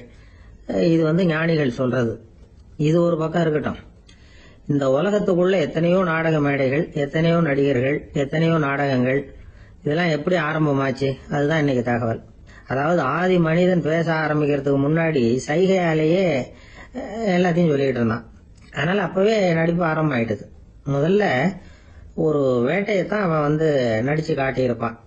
இவன் எப்படி போனான், எதிரில் மிருகம் எப்படி வந்தது, அதோட எப்படி சண்டை போட்டான், எப்படி அடிச்சு கொண்டுட்டு வந்தான், இதை அப்படியே மற்றவங்களுக்கு நடிச்சு காட்டியிருப்பான். ஏன்னா மொழி கிடையாது. இந்த காலத்துல எல்லாம் நாடகங்கள்ல நடிக்கிறவங்கள நடிகர்கள்ங்கிறோம். ஒரு காலத்துல இவங்களுக்கு என்ன பேரு தெரியுமா? திஸ்பியர்கள் அப்படின்னு பேராம். இதுக்கு காரணம் உண்டு. அதாவது 2000 வருஷத்துக்கு முன்னாடி கிரீஸ் நாட்டுல திசிபியஸ் அப்படின்னு ஒரு ஆள் இருந்தான். அவன் ஒரு பெரிய நாடக கலைஞன். அவன் சில இளைஞர்களை சேர்த்துக்கிட்டான், பயிற்சி கொடுத்தான், நாடக குழுவை உருவாக்கினான். நடிகர்களையும் நாடகத்துக்கு தேவையான பொருள்களையும் ஏற்றிக்கிட்டு போறதுக்கு ஒரு வண்டியையும் தயார் பண்ணான். அந்த வண்டியிலேயே அவன் கிரேக்க நாடு பூராவும் சுத்தினான். ஊர் ஊரா நாடகம் போட்டான். ஒரு ஊருக்கு போனதும் அங்க நாடகம் நடத்த தியேட்டர் இருக்கா அப்படிங்கன்னு எல்லாம் பாக்குறது இல்ல அவன். ஏன்னா அப்போலாம் தியேட்டர்னா என்னன்னு தெரியாது. நாடகம்னா அது ஒரு மூடிய கொட்டைக்குள்ளதான் நடத்தணுங்கிறது அப்ப யாருக்குமே தோணல. இந்த வண்டி போகும், அதுவே ஒரு பகுதி அப்படியே ஒரு மேடை மாதிரி விரிச்சுக்கும்.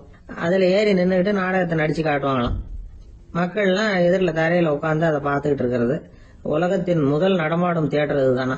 இந்த திசிபியஸ் தான் முதலா உலகத்துல நாடகம்ங்கிற பொழுதுபோக்க நடத்தி காட்டினவன் அப்படின்னு சொல்றாங்க. அவன் சொந்தமா நாடகம் எழுதுனா, நடிச்சான், நாடகத்தை இயக்கினான். அதனாலதான் அவனை first man of the theatre அப்படின்னு சொல்லுவாங்க. அவன் தான் நாடக மேடையின் முன்னோடி. கிரேக்கர் காலத்திலேயே நாடக ஆசிரியர்கள், நடிகர்கள், ரசிகர்கள் இவங்கெல்லாம் உருவாயிட்டாங்களாம். நாடகத்தின் சரித்திரத்துல இந்த 3 பிரிவும் ரொம்ப முக்கியம். அதாவது கிரேக்க தியேட்டர்கள்லாம் திறந்த வெளி மேடைகள் தான். பெரும்பாலும் மலைச்சரிவுகள், அதுவே படிப்படியா பண்ணிருப்பாங்க. கீழே அரைவட்ட வடிவில் மேடை, அதுக்கு ஆர்கெஸ்ட்ரான்னு பேரு. பிற்காலத்துல இதுல உட்கார்ந்து இசைக்குழுவினர் வாய்ச்சதுனால இசைக்குழுவுக்கே ஆர்கெஸ்ட்ராங்கிற பேர் வந்துட்டது. இப்போ கிரேக்க தியேட்டர்கள்ல ஒண்ணு, அதோட காலம் கிமு 340. அதை இன்னமும் பாதுகாத்து வச்சிருக்கிறாங்களாம். எபிடாரஸ் அப்படிங்கிற இடத்துல அது இருக்குதான். இன்னமும் அந்த தியேட்டரை பயன்படுத்திட்டு வர்றாங்களாம். சிறந்த கிரேக்க நாடகங்கள்லாம் அங்க நடிக்கிறாங்களாம். ஆரம்ப காலத்திலேயே கட்டணம் கிடையாது. அப்புறம் பின்னாடிதான் நுழைவு கட்டணம்லாம் அப்படியே வந்துட்டுதான். நடிகர்கள் பளபளப்பான ஆடைகள் உடுத்தி இருப்பாங்களாம். இந்த குதிகால் உயர்ந்த காலணிகள் போட்டிருப்பாங்களாம். இதெல்லாம் பழைய குறிப்புகள். பலவிதமான உருவங்கள்ல மாஸ்க் அப்படின்னு சொல்லப்படுற முகமூடி. அதனால ஒரே நடிகர் பல வேடங்கள்ல நடிக்கிறது உண்டான். ஆரம்பத்துல பெண் நடிகர்கள் கிடையாது, எல்லாம் ஆண் நடிகர்கள் தான். ரோமானியர்கள் தான் முதல் நிரந்தர நாடக மேடையை கட்டினவங்க. அதுதான் முதல் தியேட்டர். கிமு 1048 காலகட்டத்துல பாம்பிங்கிற நகரத்துல அதை கட்டியிருக்கிறாங்களாம். கிரேக்க ரோமானிய தியேட்டர்களின் அடிப்படையிலேயே இந்த இத்தாலிய வடிவ அமைப்பாளர்கள் இந்த குதிரை லாட வடிவில் ஒரு ஆடிட்டோரியத்தை உருவாக்கினாங்களாம். இப்படி அதை பத்தி நிறைய தகவல் இருக்குது. 1576 லண்டன்ல இந்த வின்ஸ்பர்ரி, அப்புறம் இந்த பில்ட்ஸில், அப்புறம் ஜேம்ஸ் இப்படிங்கிற ஒரு முயற்சியால தான் இங்கிலாந்துல முதல் தியேட்டர் உருவாச்சான். அப்படி ஒருத்தர் இருந்தாராம். உலக நாடக மேடையின் வரலாறு இதுதான். அதாவது இப்பெல்லாம் அறிவியல் வளர்ச்சி அதிகமாயிட்டது. திரைப்படம், தொலைக்காட்சி எல்லாம் வந்தாச்சு. ஒவ்வொரு வீடுமே ஒரு குட்டி தியேட்டர் மாதிரி ஆயிட்டுது. தொலைக்காட்சி முன்னாடி உட்காந்து எழுந்திருக்கவே மனசு வர்றதில்லை. ஒரு அம்மா ஒரு மனோதத்துவ டாக்டரை தேடிட்டு வந்தாங்களாம் இந்த காலத்துல. டாக்டர், எங்க வீட்டுக்காரரு எப்ப பார்த்தாலும் டிவி முன்னாடி உட்காந்துக்கிட்டு அதையே வெறிச்சு பார்த்துக்கிட்டு இருக்கிறார், உத்து பார்த்துக்கிட்டு இருக்கார், எனக்கு சந்தேகமா இருக்குன்னாங்களாம். இது மனக்கோளாறு இல்லைங்க, ஆர்வ கோளாறு, அவ்வளவுதான், இதுக்காக பயப்படாதீங்கன்னாராம் டாக்டர். அப்படி இல்ல டாக்டர், டிவி ஓடும் பொழுது நாம எல்லாம் அதை பாக்குறோம் சரி, ஆனா அவர் அப்படி இல்ல, டிவியை நிறுத்தினதுக்கு அப்புறமும் அதையே உத்து பார்த்துட்டு உட்காந்துருக்கிறார், அதனாலதான் சந்தேகப்பட்டு உங்ககிட்ட வந்தேன் அப்படின்னாங்களாம்.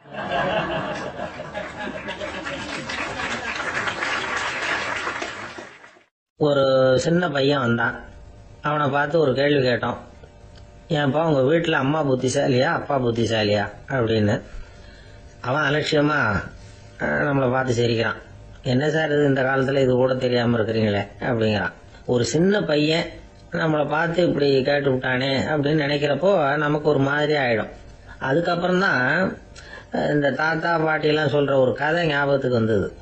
அது என்ன கதை தெரியுமா? ஒரு ஊர்ல ஒரு அம்மாவும் பிள்ளையும் இருந்தாங்களாம். அந்த மகனுக்கு திடீர்னு தேசாந்திரம் போய் வரணும்னு ஆசை வந்துட்டுது. ஊர் ஊரா போய் சுத்தி பார்க்கணுங்கிற ஆசை. அந்த அம்மாவுக்கு இது பிடிக்கல. மகனை பிரிஞ்சு இருக்கிறதுக்கு அவங்க மனசு இடம் கொடுக்கல. வேணாப்பான்னு சொல்லி பார்த்தாங்க, அவன் கேட்கல. திடீர்னு புறப்படவும் செஞ்சுட்டான். சரி, இனிமே அவனை தடுக்க முடியாதுன்னு முடிவு பண்ணிட்டாங்க அந்த அம்மா. இருந்தாலும் புத்திசாலித்தனமா ஒரு யோசனை பண்ணாங்க. மகனை கிட்டத்துல கூப்பிட்டாங்க. அவங்ககிட்ட சொன்னாங்க, இதை பாருப்பா, நீ தேசாந்திரம் போறதுன்னு தீர்மானம் பண்ணிவிட்ட, அதை நான் தடுக்கல, போயிட்டு வந்துடும். ஆனா போறதுக்கு முன்னாடி எனக்கு ஒரு வாக்குறுதி கொடுத்துட்டு போ அப்படின்னாங்க. போறப்போ ராத்திரியா இருந்தாலும் பகலா இருந்தாலும் சரி, புளிய மரத்து நிழல்ல தான் தங்கணும். திரும்பி வர்றப்போ இரவும் பகலும் நீ வேப்ப மரத்து நிழல்லே தங்கணும் அப்படின்னாங்க. சரி, அப்படியே செய்யறேன்னு சொல்லி வாக்குறுதி கொடுத்தான் பையன். புறப்பட்டு போனான். போற வழியில புளிய மரத்து நிழல்லையே தங்கினான், தூங்கினான். அப்படி போய்கிட்டே இருந்தான். 7வது நாள் அவன் உடம்பு சுகம் இல்லாம போயிட்டுது. ரொம்பவும் பலவீனம் ஆயிட்டான். இனிமே நடக்க முடியாதுங்கிற நிலைமை வந்துட்டுது. யோசிச்சு பார்த்தான். சரி, இதுக்கு மேல போக வேண்டாம் அப்படின்னு முடிவு பண்ணிட்டு திரும்பி வர ஆரம்பிச்சுட்டான். திரும்பி வர்றப்போ வழியில வேப்ப மரத்து நிழல்லையே தங்கி தங்கி வந்தான். நாளுக்கு நாள் உடம்பு சரியா வந்துட்டுது. 7வது நாள் வீட்டுக்கு சேர்றான். உடம்பு பழையபடியே கலகலப்பாயிட்டுது. பூர்ண சுகம். தேசாந்திரம் போன பையன் திரும்பி வந்துட்டானே அப்படின்னு அந்த அம்மா ஆச்சரியப்படல. ஏன்னா அவங்களுக்கு தெரியும் இப்படி ஆகும்னு. பையன் சீக்கிரமா திரும்பி வரணுங்கிறதுக்காக தான் அவங்க அந்த யோசனையை சொன்னாங்க. என்ன விஷயம்ங்கிறதையும் அவங்களே சொன்னாங்க. மகனே, புளிய மரத்து நிழல் உடம்புக்கு உஷ்ணத்தை கொடுக்கும், சீக்கம் உண்டாக்கும். அதனால நீ தொடர்ந்து புளிய மரத்து நிழல்ல தங்கினாவே நோய்க்கு ஆளாயிட்ட. அதனால நல்ல பயணத்தை முடிச்சுக்கிட்டு திரும்பி வரணுங்கிற முடிவுக்கு வந்துட்ட. திரும்பி வர்றப்போ நீ தங்கினது வேப்ப மரத்து நிழல். அது உடம்புக்கு குளிர்ச்சியை தரக்கூடியது, நோயை தீர்க்கக்கூடியது. அதனால சுகமா வீட்டுக்கு சேர்ந்துட்ட. உன்னோட தேசாந்திர பயணத்தை தடுக்கிறதுக்காக தான் இப்படி பண்ணினேன் அப்படின்னாங்களாம் அந்த அம்மா. பாத்தீங்களா அம்மாவோட புத்திசாலித்தனத்தை? அப்பாவா இருந்தா இப்படியா பண்ணுவார்? ஒரு அப்பா பையன் கிட்ட 10 ரூபா கொடுத்து இதை எடுத்துக்கிட்டு அடுத்த ஊருக்கு போய் அங்க இருக்கிற மாமா கிட்ட இதை கொடுத்துட்டு வாடா, வழியில எங்கேயாவது மரத்தடியில படுத்து தூங்கி கூடாதே அப்படின்னு எச்சரிக்கை பண்ணி அனுப்புனாராம். பையனுக்கு எச்சரிக்கையா வாழறது எப்படிங்கறத கத்து கொடுக்கறதுக்காக இப்படி பண்ணார். அவன் பணத்தை வாங்கிட்டு போனான். அப்பா சொன்னதை மறந்துட்டு ஒரு மரத்தடியில படுத்து தூங்கிட்டான். அவனுக்கு தெரியாம அவன் பின்னாடியே போன அப்பா அவன் கையில இருந்த அந்த 10 ரூபாய் நைஸா எடுத்துட்டு வந்துட்டார். அவன் பையில தானே வச்சிருந்தான், அது தெரியாம எடுத்துட்டு வந்துட்டார். அவன் தூங்கிட்டு இருக்கான். எடுத்துட்டு ஒரு மறுபடியும் வீட்டுக்கு வந்துட்டார். பையன் முழிச்சுக்கிட்டு பைய தடவி பார்க்கறான், பணத்தை காணும். அழுதுகிட்டே திரும்பி வந்தான். அப்பா கிட்ட விஷயத்த சொன்னான். அப்பா சிரிச்சுக்கிட்டே சொன்னார், அதுக்குதான்ப்பா ஆரம்பத்திலேயே எச்சரிக்கை பண்ணினேன், இனிமேலாவது நீ ஜாக்கிரதையா இருக்கணும் அப்படிங்கறதுக்காக தான் இப்படி பண்ணினேன். அந்த பணம் எங்கேயும் போயிடல, நான் தான் அதை உனக்கு தெரியாம எடுத்து வச்சிருக்கிறேன். இதோ பாரு அப்படின்னு சொல்லிட்டு சைடு பாக்கெட்ல கைய விட்டா அது ஓட்டையா இருக்கு. அதை எவனோ ஏற்கனவே கத்திச்சு எடுத்துட்டு போயிட்டான். இப்ப அப்பா முகத்துல அசடு வழிஞ்சுதான்.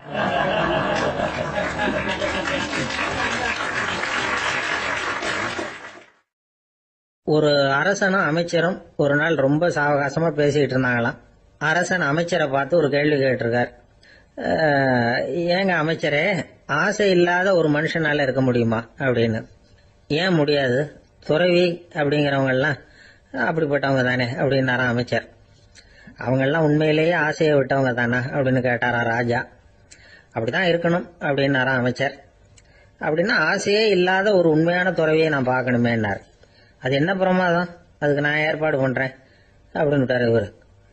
சொல்லிவிட்டு உடனே புறப்பட்டு போனார். அங்கங்க தேடினார். அப்புறம் தான் அவருக்கு புரிஞ்சுது உண்மை துறவியை கண்டுபிடிக்கிறது எவ்வளவு கஷ்டமான காரியம்னு. இருந்தாலும் ராஜா கிட்ட சொல்லியாச்சே உண்மை துறவியை காட்டுறேன்னு. இப்ப என்ன பண்றது?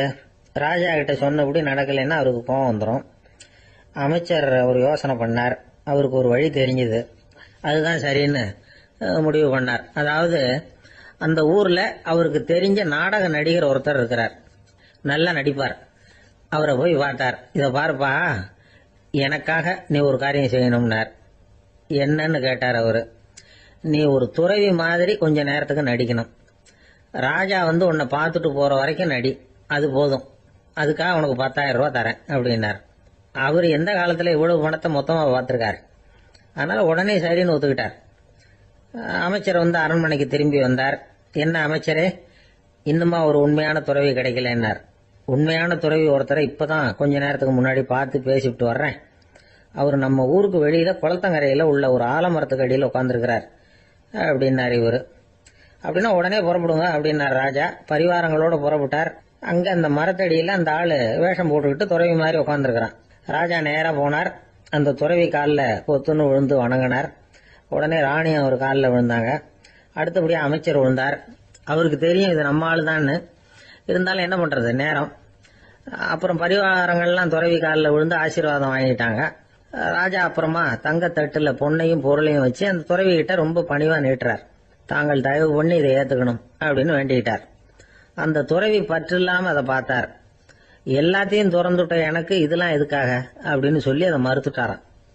ஆஹா, உண்மையான துறவியை பார்த்துட்டோம் அப்படிங்கிற ஆனந்தம் அரசருக்கு. ரொம்ப நிம்மதியா திருப்தியா திரும்பி வந்தார் அரண்மனைக்கு. அதுக்கப்புறம் அமைச்சர் யாருக்கும் தெரியாம அந்த துறவிகிட்ட ஓடினார். சொன்ன பிரகாரம் பணத்தை நீட்டினார். இந்தப்பா, நான் உங்ககிட்ட சொன்னபடி 10,000 ரூபாய் பணம் எடுத்துக்கோ அப்படின்னார். அந்த ஆள் ராஜா கிட்ட சொன்னது மாதிரியே எல்லாத்தையும் திறந்துட்ட எனக்கு இதெல்லாம் எதுக்காக, வேணாம் அப்படின்னு விட்டாராம். நடிச்ச வரைக்கும் போதும்பா, இனிமே இந்த நாடக வசனம்லாம் வேணாம், வேஷத்தை கலைச்சிரு, பணத்தை வாங்கிக்கோன்னார். இல்லைங்க, இது வேஷம் இல்ல, இது வசனமும் இல்ல, இது உண்மை. கொஞ்ச நேரம் துறவி மாதிரி நடிச்சதுக்கே இந்த தேசத்து ராஜா, ராணி, அமைச்சர், பரிவாரங்கள் எல்லாம் என் காலில் விழுந்து வணங்குறாங்க. அப்படின்னா உண்மையான துறவியா இருக்கிறது எவ்வளவு பெருமையான விஷயம். நான் உண்மையான துறவியா ஆக போறேன், அப்படி முடிவும் பண்ணிட்டேன் அப்படின்னார் அந்த நடிகர். வேஷம் கூட எப்படிப்பட்ட விளைவுகளை உண்டு பண்ணுது பாத்தீங்களா. நம்மால் ஒருத்தன் ரொம்ப வசதியா தான் இருந்தான். ஒரு நாள் அவன் சொத்து பூரா திருட்டு போயிட்டுது. அதுக்கப்புறம் இவன் துறவி மாதிரி ஆயிட்டான். ஊர் ஊரா சுத்தினான். ஒரு குருநாதரை தேடி கண்டுபிடிச்சான். அவர்கிட்ட சீடனா சேர்ந்துக்கிட்டான். அவனை பார்த்து ஒருத்தர் கேட்டார், நீ உண்மையான சீடன் தானான்னு. இல்லைங்க, சீடன் மாதிரி நடிச்சுக்கிட்டு இருக்கிறேன் அப்படின்னா. அது குரு துரோகம் இல்லையா அப்படின்னு கேட்டார் அவர். இல்லைங்க, நான் பண்ணது குரு துரோகம் இல்லை, என் குரு பண்ணதுதான் துரோகம். என்னுடைய பணத்தை கொள்ளையடிச்சது இவர் தான். அதை எங்க வச்சிருக்காருன்னு கண்டுபிடிக்கிறதுக்காக தான் இவர்கிட்ட சீடனா சேர்ந்திருக்கிறேன் அப்படின்னா.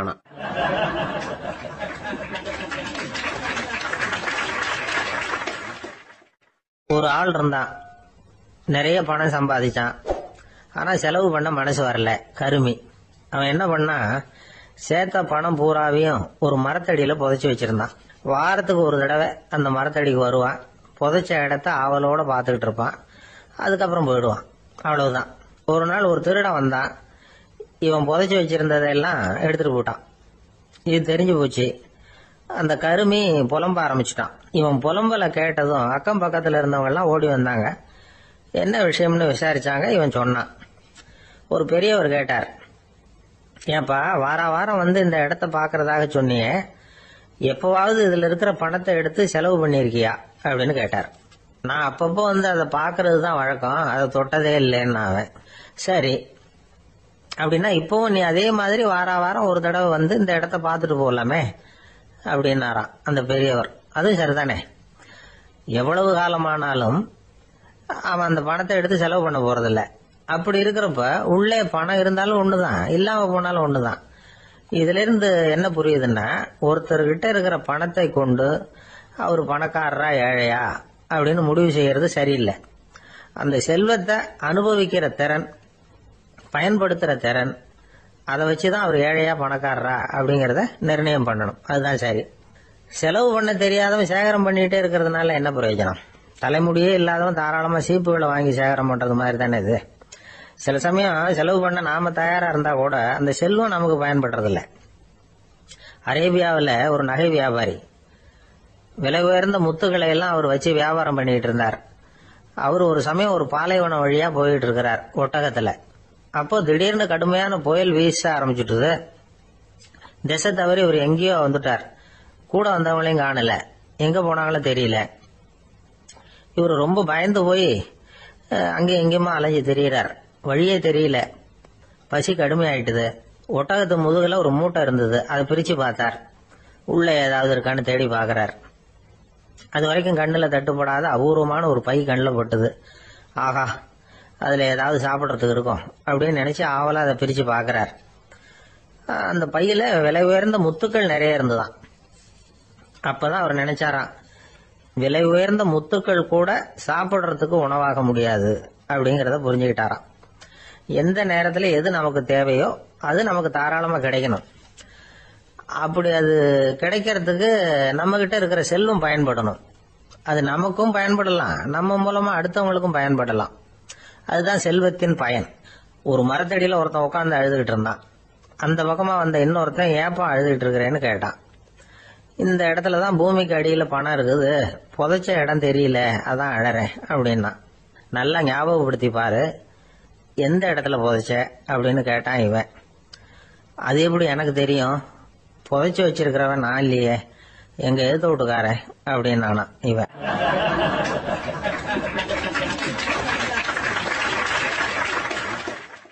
அந்த ஆளு என்ன கண்ணா பண்ணான்னு திட்டி விட்டான் சார். அதை நினைச்சா எனக்கு ரொம்ப வருத்தமா இருக்கு அப்படின்னு சொல்லி கவலைப்பட்டார் ஒருத்தர். இதுல கவலைப்படுறதுக்கு என்ன இருக்குது அப்படின்னாரு ஒரு பெரியவர். அவர் ஒரு மகான். என்ன சார் இப்படி சொல்றீங்க, ஒருத்தர் நம்ம பார்த்து திட்டுனா வருத்தமா இருக்காதா அப்படின்னார். அது எப்படி வருத்தமா இருக்கும், திட்டுறதுங்கிறது என்ன, அது வெறும் சத்தம் தானே அப்படின்னார் அந்த பெரியவர். நம்ம ஆளுக்கு தலையை பிச்சுக்கலாம் போல இருந்தது. இருக்காது அப்படின்னா நமக்கு அப்படித்தானே தோணுது. அந்த பெரியவர் சொல்றது ரொம்ப பெரிய விஷயம். அதை நாம புரிஞ்சுக்க முயற்சி பண்ணலாம்னா நடைமுறை வாழ்க்கைக்கு அது ஒத்து வர்றது மாதிரி தெரிய மாட்டேங்குது. இருந்தாலும் அந்த பெரியவர் அதுக்கு என்னதான் விளக்கம் கொடுக்கறாருன்னு பாப்போமே. ஒரு ரயில் போயிட்டு இருக்கு, அதுல ஒரு சாது போயிட்டு இருக்கார். அந்த ரயில் அவரு ஹரித்வாரம் போயிட்டு இருக்காரு. அவரு ரயில்ல ஏகப்பட்ட கூட்டம். நம்ம ஊர் ரயில் கேட்க வேணும், டிக்கெட் வாங்கிட்டு கொஞ்சம் பேர், வாங்காத கொஞ்சம் பேர். அது என்னத்துக்கு அனாவசியமா டிக்கெட் அப்படிங்கிற நினைப்புல பாதி பேர். இந்த கூட்டத்துக்கு மத்தியில அந்த சாதுவும் போயிட்டு இருக்கிறார். உட்கார்றதுக்காக இருந்த இடத்துல ஒரு ஆள் படுத்திருக்கிறான். கொஞ்சம் முரட்டு ஆசாமி. அவன் காலு பக்கத்துல கொஞ்சோண்டு இடம் பாக்கி இருந்தது. அந்த இடத்துல இந்த சாது உட்கார்ந்திருந்தார். மெதுவா உட்காந்துக்கிட்டார் போய். ஆனா அந்த ஆளு ராத்திரி பூரா இவரை காலால உதச்சிக்கிட்டே இருக்கிறான். அது இவருக்கு ரொம்ப அவமானமா பட்டது. அதனால துக்கம் ஏற்பட்டது. இருந்தாலும் அதை ஒரு மாதிரியா சகிச்சுக்கிட்டே இவர் வந்து சேர்ந்தார். பொழுது விடிஞ்சது. அந்த சாது ஹரித்வார் வந்து சேர்ந்தார். அங்க ஒரு பெரிய ஞானியை சந்திச்சார். ராத்திரி ரயில்ல அந்த ஆளு உதைச்சதையும் அதனால தனக்கு ஏற்பட்ட துக்கத்தையும் இந்த சாது அந்த ஞானி கிட்ட சொன்னார். சொல்லிவிட்டு, ஏன் சுவாமி, எனக்கு துக்கம் ஏற்பட்டதே அது தப்பா அப்படின்னு கேட்டார். தவறுதான் அந்த ஞானி. உனக்கு இன்னமும் தேக அபிமானம் போகலைங்கிறது தான் அது காட்டுது. அஷ்டாவக்கிரர் என்ன சொல்றார் தெரியுமா, உண்மையான ஞானி யாராவது தன்னை வந்தனை செய்தால் அதற்காக சந்தோஷப்பட மாட்டார், யாராவது நிந்தனை செய்தால் அதற்காக வருத்தப்பட மாட்டார் அப்படின்னு சொல்றார். நிந்தனைங்கிறது ஒரு ஒலி தான். தேகாபிமானம் இருக்கிற வரைக்கும் இந்த ஒலி நம்மளை வேதனைப்படுத்தும். நான் தேகம் இல்லை, ஆத்மா அப்படிங்கிற நினைவு இருந்தா இந்த ஒலி நம்மளை பாதிக்காது. மனு என்ன சொல்றார் தெரியுமா, ஒரு சாதகன் பாராட்டுதலை விஷம்னு நினைச்சு பயப்படணும், அவமானத்தை அமிர்தம்னு நினைச்சு சந்தோஷப்படணுங்கிறார். அவமானப்பட்டா கவலைப்படாம எப்படி இருக்க முடியும் அப்படின்னு தான் நமக்கு தோணும். அதனாலதான் நம்மள யாரும் இதுக்கு உதாரணமா யாரையும் காட்ட முடியல. புத்தரையும் கபீரையும் உதாரணமா காட்டுறாங்க. அவங்களுக்கெல்லாம் அவமானம் ஏற்பட்டப்போ கவலையே படலையாம். புத்தரை அவமானப்படுத்தணுங்கிறதுக்காக கௌசாம்பி ராணி ஒரு இளம் பெண்ணை கொலை பண்ணி சடலத்தை புத்தர் குடிசைக்கு முன்னாடி போட சொன்னார். போட்டாங்க. புத்தர் தான் அந்த பொண்ணை கெடுத்து கொலை பண்ணி விட்டாருன்னு எல்லாரும் நினைச்சாங்க. ஆனா புத்தர் இதை பத்தி கவலையே படல. அப்புறமா உண்மை தெரிஞ்சதும் புத்தர் புகழ் இன்னும் அதிகமாயிட்டு. ஒரு பெரிய சபையில ஒரு மோசமான பொண்ணு நுழைஞ்சு தனக்கும் கபீருக்கும் சம்பந்தம் உண்டுன்னு சொன்னா கபீர் கவலைப்படல. அவங்க மாதிரி எல்லாம் நாமளும் இருக்க கத்துக்கணும். நிந்தனை, அபகீர்த்தி, அவமானம் எல்லாம் ஆண்டவன் கொடுக்கிற பிரசாதம்னு நினைக்கணும் அப்படின்னு சொல்றார் அந்த ஞானி. இத கேட்ட இந்த காலத்து ஆசாமி ஒருத்தர், நான் கூட அப்படிதான் சார், யாராவது அவமானப்படுத்தினா கவலைப்பட மாட்டேன். நேத்து கூட ஒருத்தர் என்ன பலார்னு அரைஞ்சுட்டார், நான் கொஞ்சம் கூட கவலைப்படல, பேசாம வந்துட்டேன்னார். ஏன் அப்படி வந்துட்டீங்க அப்படின்னு. அவர் அரைஞ்சதுலேயும் ஒரு அர்த்தம் இருந்தது, அதனாலதான் அப்படி வந்துட்டேன்னார். ஏன் அரைஞ்சாருன்னு கேட்டேன். 10 வருஷத்துக்கு முன்னாடி 15 ரூபா அவர்கிட்ட கடன் வாங்கினேன், அதை கேட்டு கேட்டு பார்த்துட்டு கடைசியா தான் அரைஞ்சார் அப்படின்னார். ஆண்டவனுடைய பிரசாதம் இவருக்கு அடிக்கடி கிடைக்கும் போல இருக்கு.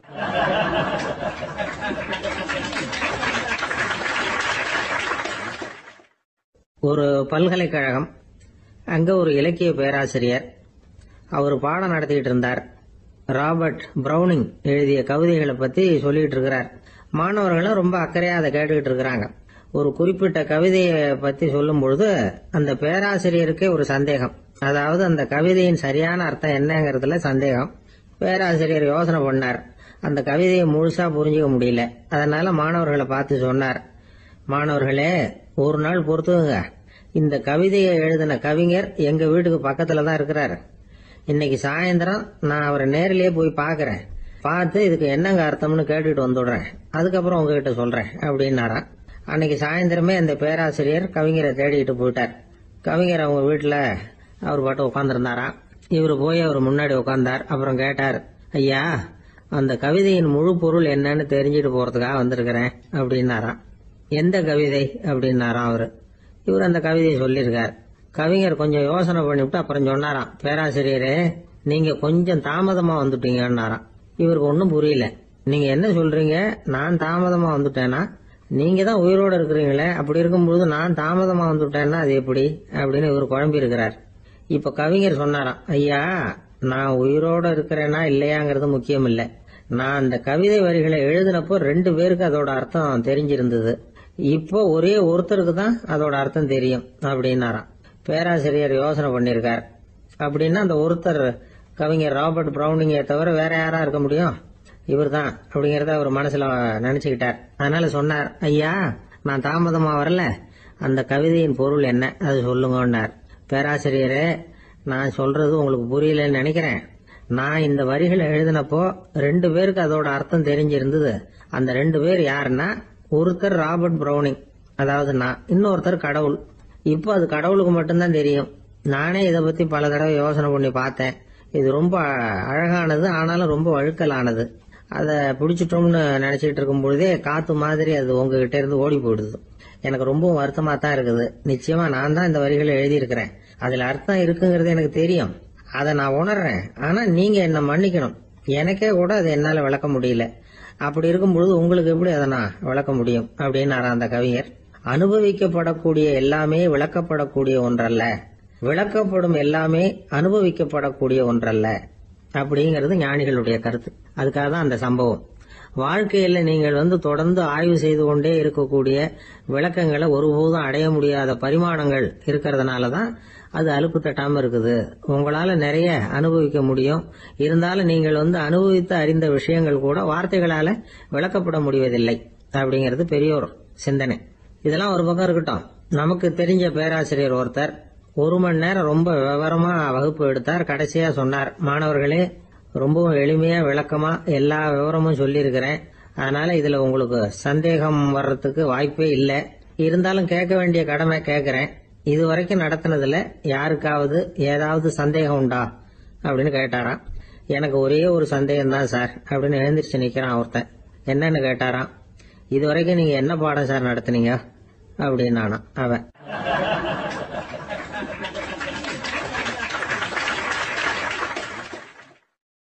அம்மாக்காரங்களுக்கு அடிக்கடி ஏற்படுற கவலை ஒண்ணு உண்டு. அதாவது குழந்தை சரியா சாப்பிட மாட்டேங்குதே அப்படிங்கிற கவலை. இவங்கெல்லாம் ஒரு விஷயத்த நல்லா புரிஞ்சுக்கணும். குழந்தைகள்ங்கிறவங்க பெரியவங்க மாதிரி இல்ல. அவங்க கடிகாரத்துல மணியை பார்த்துட்டு சாப்பிடுறதுக்கு உட்கார்ற ரகம் கிடையாது. பசிச்சா சாப்பிடுவாங்க, இல்லைன்னா விளையாடுவாங்க அல்லது தூங்குவாங்க. அது புரியாம அவங்கள கட்டாயப்படுத்தி அல்லது மிரட்டி சாப்பிட வைக்கிறது ரொம்ப தப்பு. ஒரு 8 மாச குழந்தைக்கு 3 மணி நேரத்துக்கு ஒரு தடவை பசிக்கும். அந்த நேரம் பார்த்து சாப்பாடு கொடுத்தா அடம் பண்ணாம அது பாட்டுக்கு சாப்பிட்டுரும். அதே குழந்தைக்கு 1 வயசு ஆகிறப்போ 4 மணி நேரத்துக்கு ஒரு தடவை பசிக்கும். இந்த வயசுல இயற்கையாவே பசி குறைஞ்சிருக்கும். அது புரியாம என் குழந்தை முன்னாடி மாதிரி இப்ப சரியா சாப்பிட மாட்டேங்கிறான் அப்படின்னு சில பேர் டாக்டர் கிட்ட போய் சொல்லிட்டு இருப்பாங்க. இன்னொரு விஷயம், ஒரு குழந்தைக்கு வயசு அதிகமாகிற வேகத்துக்கு உடம்பு எடையும் அதிகமாகிக்கிட்டே போவாது. உடம்பு எடை அதிகமாகிற வேகம் குறைஞ்சிக்கிட்டே வரும். 6 மாச குழந்தைக்கு ஒரு வாரத்துல 150 கிராம் எடை கூடும். ஒரு வயசுல வாரத்துக்கு 71 கிராம் எடை கூடும். இது புரியாம அதிகமா சாப்பாட்டை கொடுத்து குழந்தைய கஷ்டப்படுத்தக்கூடாது. ஏன்னா அளவுக்கு மீறின உணவு அஜீரணத்தை உண்டு பண்ணிவிடும். குழந்தைக்கு ஒரு தட்டுல கொஞ்சமா ஆகாரத்தை வச்சு கொண்டுட்டு போய் கொடுக்கணும். மலை மாதிரி குவிச்சு வச்சா அதை பார்த்ததுமே பசி அடங்கி போயிடும். அடிச்சு மிரட்டி பயமுறுத்தி குழந்தைய சாப்பிட வைக்கிற பழக்கம் இருக்கு பாருங்க, அதுக்கு ஃபுட் ஃபோர்சிங் அப்படின்னு பேரு. இப்படி பண்ணினா குழந்தைக்கு சாப்பாட்டுல விருப்பம் குறைஞ்சிரும், அதை கண்டாவே வெறுக்க ஆரம்பிச்சிரும். அது மாதிரி உளம் சார்ந்த பசி குறைவு, சைக்கோஜெனிக் அனோரெக்சியா, அது ஏற்படுமா. சாப்பாடுங்கிறதே ஒரு தண்டனை மாதிரி தோணும். குழந்தைகளுக்கு பிடிச்ச மாதிரியான ஆகாரத்தை கொடுக்கணும். சத்து அதிகம் இருக்குங்கிறதுக்காக அதுக்கு பிடிக்காத ஆகாரத்தை கொடுத்து கட்டாயப்படுத்தக்கூடாது. குழந்தைகளுக்கு 2 வயசு ஆகிறப்போ இயற்கையாவே எதிர்மறை குணம் உண்டாகும். அதாவது அந்த எதிர்மறையா பேசுறது, இது மாதிரி சமயங்கள்ல நாம என்ன சொல்றோமோ அதுக்கு நேர்மாறா நடந்துக்கும். ஏட்டிக்கு போட்டி, சாப்பிட சொன்னா விளையாட போவோம், விளையாட சொன்னா சாப்பாடு கேட்கும். இதை புரிஞ்சுக்கிட்டு நடந்துக்கணும். குழந்தை சொன்ன பேச்ச கேட்கலேன்னு கோவப்படக்கூடாது. குழந்தை வளர வளர பிடிவாத குணம் வர்றது சகஜம். கேட்டதை வாங்கி கொடுத்தாதான் சாப்பிடுவேன் அப்படின்னு பிடிவாதம் பண்ணும். வாங்கி கொடுத்து விடுறதுதான் உத்தமம். நீங்களும் அதுகிட்ட பிடிவாதம் பண்ணிட்டு இருக்க கூடாது. ஏன்னா கேட்டது கிடைக்கலையேங்கிற ஏமாற்றம் கூட குழந்தையோட பசியை குறைச்சிரும். கேட்டது கிடைச்சுட்டா பசி அதிகமாகும், கொடுத்ததை மளமளன்னு சாப்பிட்றோம். குழந்தைகளுக்கு கண்ட கண்ட நேரத்துல சாப்பிடறதுக்கு எதையாவது வாங்கி கொடுத்துக்கிட்டு இருந்தா சாப்பாட்டு நேரத்துல சாப்பிடாம அடம் பண்ண ஆரம்பிச்சிடும். பள்ளிக்கூடம் போற பிள்ளைங்க காலை உணவை சரியா சாப்பிட மாட்டாங்க. அச்சம், அவசரம், பரபரப்பு இதெல்லாம் தான் காரணம். பள்ளிக்கு புறப்படுறதுக்கு ஒரு 3/4 மணி நேரத்துக்கு முன்னாடியே சாப்பாடு போட்டுருங்க, அது சரியா போடும். படிக்கிற குழந்தைகள் உடல் சோர்வு, மனச்சோர்வு இது காரணமா கூட சாப்பிட மறுக்கிறது உண்டு. இப்போ உதாரணமா சாயந்தரம் விளையாடி விட்டு வீட்டுக்கு வந்ததும் சாப்பிட சொன்னா வேணாம்பாங்க. இது உடல் சோர்வு. ரொம்ப நேரம் வீட்டு பாடங்களை செஞ்சு முடிச்ச கையோட சாப்பிட சொன்னாலும் அவங்களால சரியா சாப்பிட முடியாது. இது உளச்சோர்வு, அதாவது மனச்சோர்வு. இதை தவிர குழந்தைகளுக்கு உடல் நல குறைவு ஏற்பட்டா கூட சாப்பிட மறுக்கிறது உண்டு.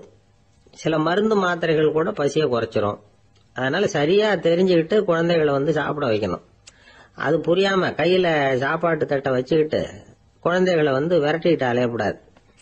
ஒரு சின்ன பையன் சொன்னான், எங்க அம்மா சாப்பாடு போடுறது தெரிஞ்சா நான் உடனே வீட்டை விட்டு வெளியில ஓடி போடுவேன் அப்படின்னா. ஏன் அப்படி பண்றேன்னு கேட்டோம்.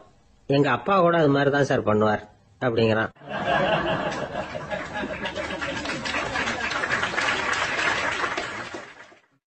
பந்திக்கு முந்தர ஆசாமிகள் நம்மள பல பேர் உண்டு. அப்படி முந்தறதுக்கு கூட முயற்சி பண்றவங்க நிறைய பேர் இருக்கிறாங்க. இதுல என்ன ஒரு விஷயம்னா, பந்திக்கு முந்தறது கூட தப்பு இல்லை. ஆனா அப்படி ஒரு விருந்துல ஆளா போய் உட்காந்து சாப்பிட்டா கூட வெளியில வர்றப்ப என்ன பெரிய விருந்து வச்சுட்டான், சாம்பார்ல உப்பு இல்ல, ரசத்துல காரம் இல்ல அப்படின்னு குறை சொல்லிட்டே வர்றது இருக்கு பாருங்க, அது சரியில்லை, நாகரிகமும் இல்லை. கல்யாண பத்திரிகையில என்ன போட்டிருக்குது, என் பொண்ணுக்கும் இன்னார் பையனுக்கும் கல்யாணம், எல்லாரும் குடும்பத்தோட வந்திருந்து மணமக்கள் ஆசீர்வதிக்கணும், இப்படித்தானே போட்டிருக்கோம். குடும்பத்தோட விருந்து சாப்பிட்டு சாப்பாடு எப்படி இருக்குன்னு அபிப்பிராயம் சொல்லிவிட்டு போங்க அப்படின்னா போட்டிருக்கு கல்யாண பத்திரிகையில. ஒருத்தர் வீட்டு விசேஷத்துக்கு போயிருக்கோம்னா எவ்வளவோ அசௌகரியங்கள் நமக்கு ஏற்படலாம். ஏராளமான கூட்டம் வந்திருக்கும். எல்லாரையும் அவங்க தனித்தனியா கவனிச்சுக்கிட்டு இருக்க முடியாது. நாம தான் அனுசரிச்சு நடந்துக்கணும். நாமளா போய் வாழ்த்த வேண்டியவங்களை வாழ்த்தி விட்டு சேரணும். அதை விட்டுட்டு பத்திரிக்கை கொடுத்தானேன்னு போனேன், கவனிப்பே சரியில்லை அப்படின்னு புலம்பிக்கிட்டு இருக்க கூடாது. ஒரு விருந்துக்கு போனா அங்க எப்படி நடந்துக்கணும் அப்படிங்கறத பத்தி கூட அனுபவசாலிகள் சில விவரங்கள்லாம் சொல்லியிருக்கிறாங்க. இந்த காலத்துல கல்யாணம், பிறந்த நாள், அது இதுன்னு நிறைய விருந்துகள் நடக்குது. அதெல்லாம் எதுக்காக? மனித உறவுகளை வளர்த்துக்கிறதுக்காக தான், வேற எதுக்கு? ஒரு விருந்துக்கு போனா அமைதியா பொறுமையா போய் உட்காரணும். அடிச்சு பிடிச்சிக்கிட்டு இடத்த பிடிக்க போறேன் அப்படின்னு நிக்க கூடாது. முதல் பந்தி நடந்துகிட்டு இருந்தா அது முடிஞ்சு இலை எடுத்து சுத்தம் பண்ணதுக்கு அப்புறம் போய் உட்கார்றதுதான் நாகரீகம். இலை எடுக்கிறதுக்கு முன்னாடியே அங்க போய் உட்கார்ந்தா நல்லா இருக்காது. நீங்க சாப்பிட்டுட்டு உட்காந்துருக்கீங்களா, சாப்பிட்றதுக்கு உட்காந்துருக்கீங்களா, பாக்குறவங்களுக்கு சந்தேகம் வந்துடும். அதே மாதிரி இலையில எல்லா ஐட்டமும் பரிமாறினதுக்கு அப்புறம் சாப்பிட ஆரம்பிக்கணும். ஒவ்வொரு ஐட்டமா வைக்க வைக்க நாம பாட்டுக்கு எடுத்து உள்ள தள்ளிட்டே இருந்தோம்னா எதை வச்சோம் எதை வைக்கலன்னு பரிமாறினவரே குழம்பி போயிடுவார். ஏன்னா எப்ப பார்த்தாலும் இலை காலியாவே இருக்கும். சாப்பிட்றப்போ உங்க சாப்பாட்டையே நீங்க கவனிக்கணும். அடுத்தவங்க இலையில என்ன இருக்கு, பக்கத்துல இருக்கிறவர் எதை அதிகமா சாப்பிடுறார், இதெல்லாம் நமக்கு என்னத்துக்கு? எல்லாரும் சாப்பிட்டு முடிக்கிற வரைக்கும் பொறுமையா இருக்கிறது தான் நல்லது. நீங்க மட்டும் திடீர்னு பாதியில எழுந்திருச்சு பக்கத்துல இருக்கிறவங்களுக்கு சங்கடமா இருக்குமேங்கிறதெல்லாம் யோசிக்காம நீங்க பாட்டு எழுந்திரிச்சு போக கூடாது. பக்கத்துல உள்ளவங்க உங்களை எழுந்திருக்க சொன்னா எழுந்திரிச்சு போகலாம். விருந்துகள்ல சாப்பாட்டை வீணாக்கிறதே ஒரு நாகரிகமா போட்டுது இந்த காலத்துல. சாப்பாட்டுக்கே கஷ்டப்பட்டுக்கிட்டு பல பேர் இந்த உலகத்துல இருக்கிறப்போ சாப்பாட்டை வீணாக்குறது எவ்வளவு பெரிய மோசம்ங்கிறத நினைச்சு பார்க்கணும். வேணுங்கிற அளவுக்கு கேட்டு வாங்கி சாப்பிடுறதுதான் முறை. விருந்துல இந்த பஃபே அப்படின்னு சொல்லி ஒரு முறை சொல்றாங்கல்ல, அதாவது உணவு வகைகளை எல்லாம் பொதுவா ஒரு இடத்துல வச்சுடுறது, நமக்கு தேவையானதை நாமே எடுத்து ஒரு தட்டுல போட்டுக்கிட்டு சாப்பிட வேண்டியது. இதுல கூட சில பேர் தேவைக்கு அதிகமா எடுத்து போட்டுக்கிட்டு வீணாக்குறாங்க. சில சமயம் கடைசியா சாப்பிட போறவங்களுக்கு எல்லா ஐட்டமும் கிடைக்காம போகலாம். அதை போய் பெருசு பண்ணிட்டு இருக்க கூடாது. என்ன சார் இந்த அளவுக்கு கூடவா நாகரிகம் தெரியாம இருக்கிறோம், இதை போய் பெருசா சொல்ல வந்துட்டீங்களே அப்படின்னு நினைக்கலாம். ஒருத்தர் 2 பேருக்கு இந்த விவரம் தேவைப்படலாம். அவங்க காதலையும் இது விழட்டுமேங்கிறதுக்காக தான் இது.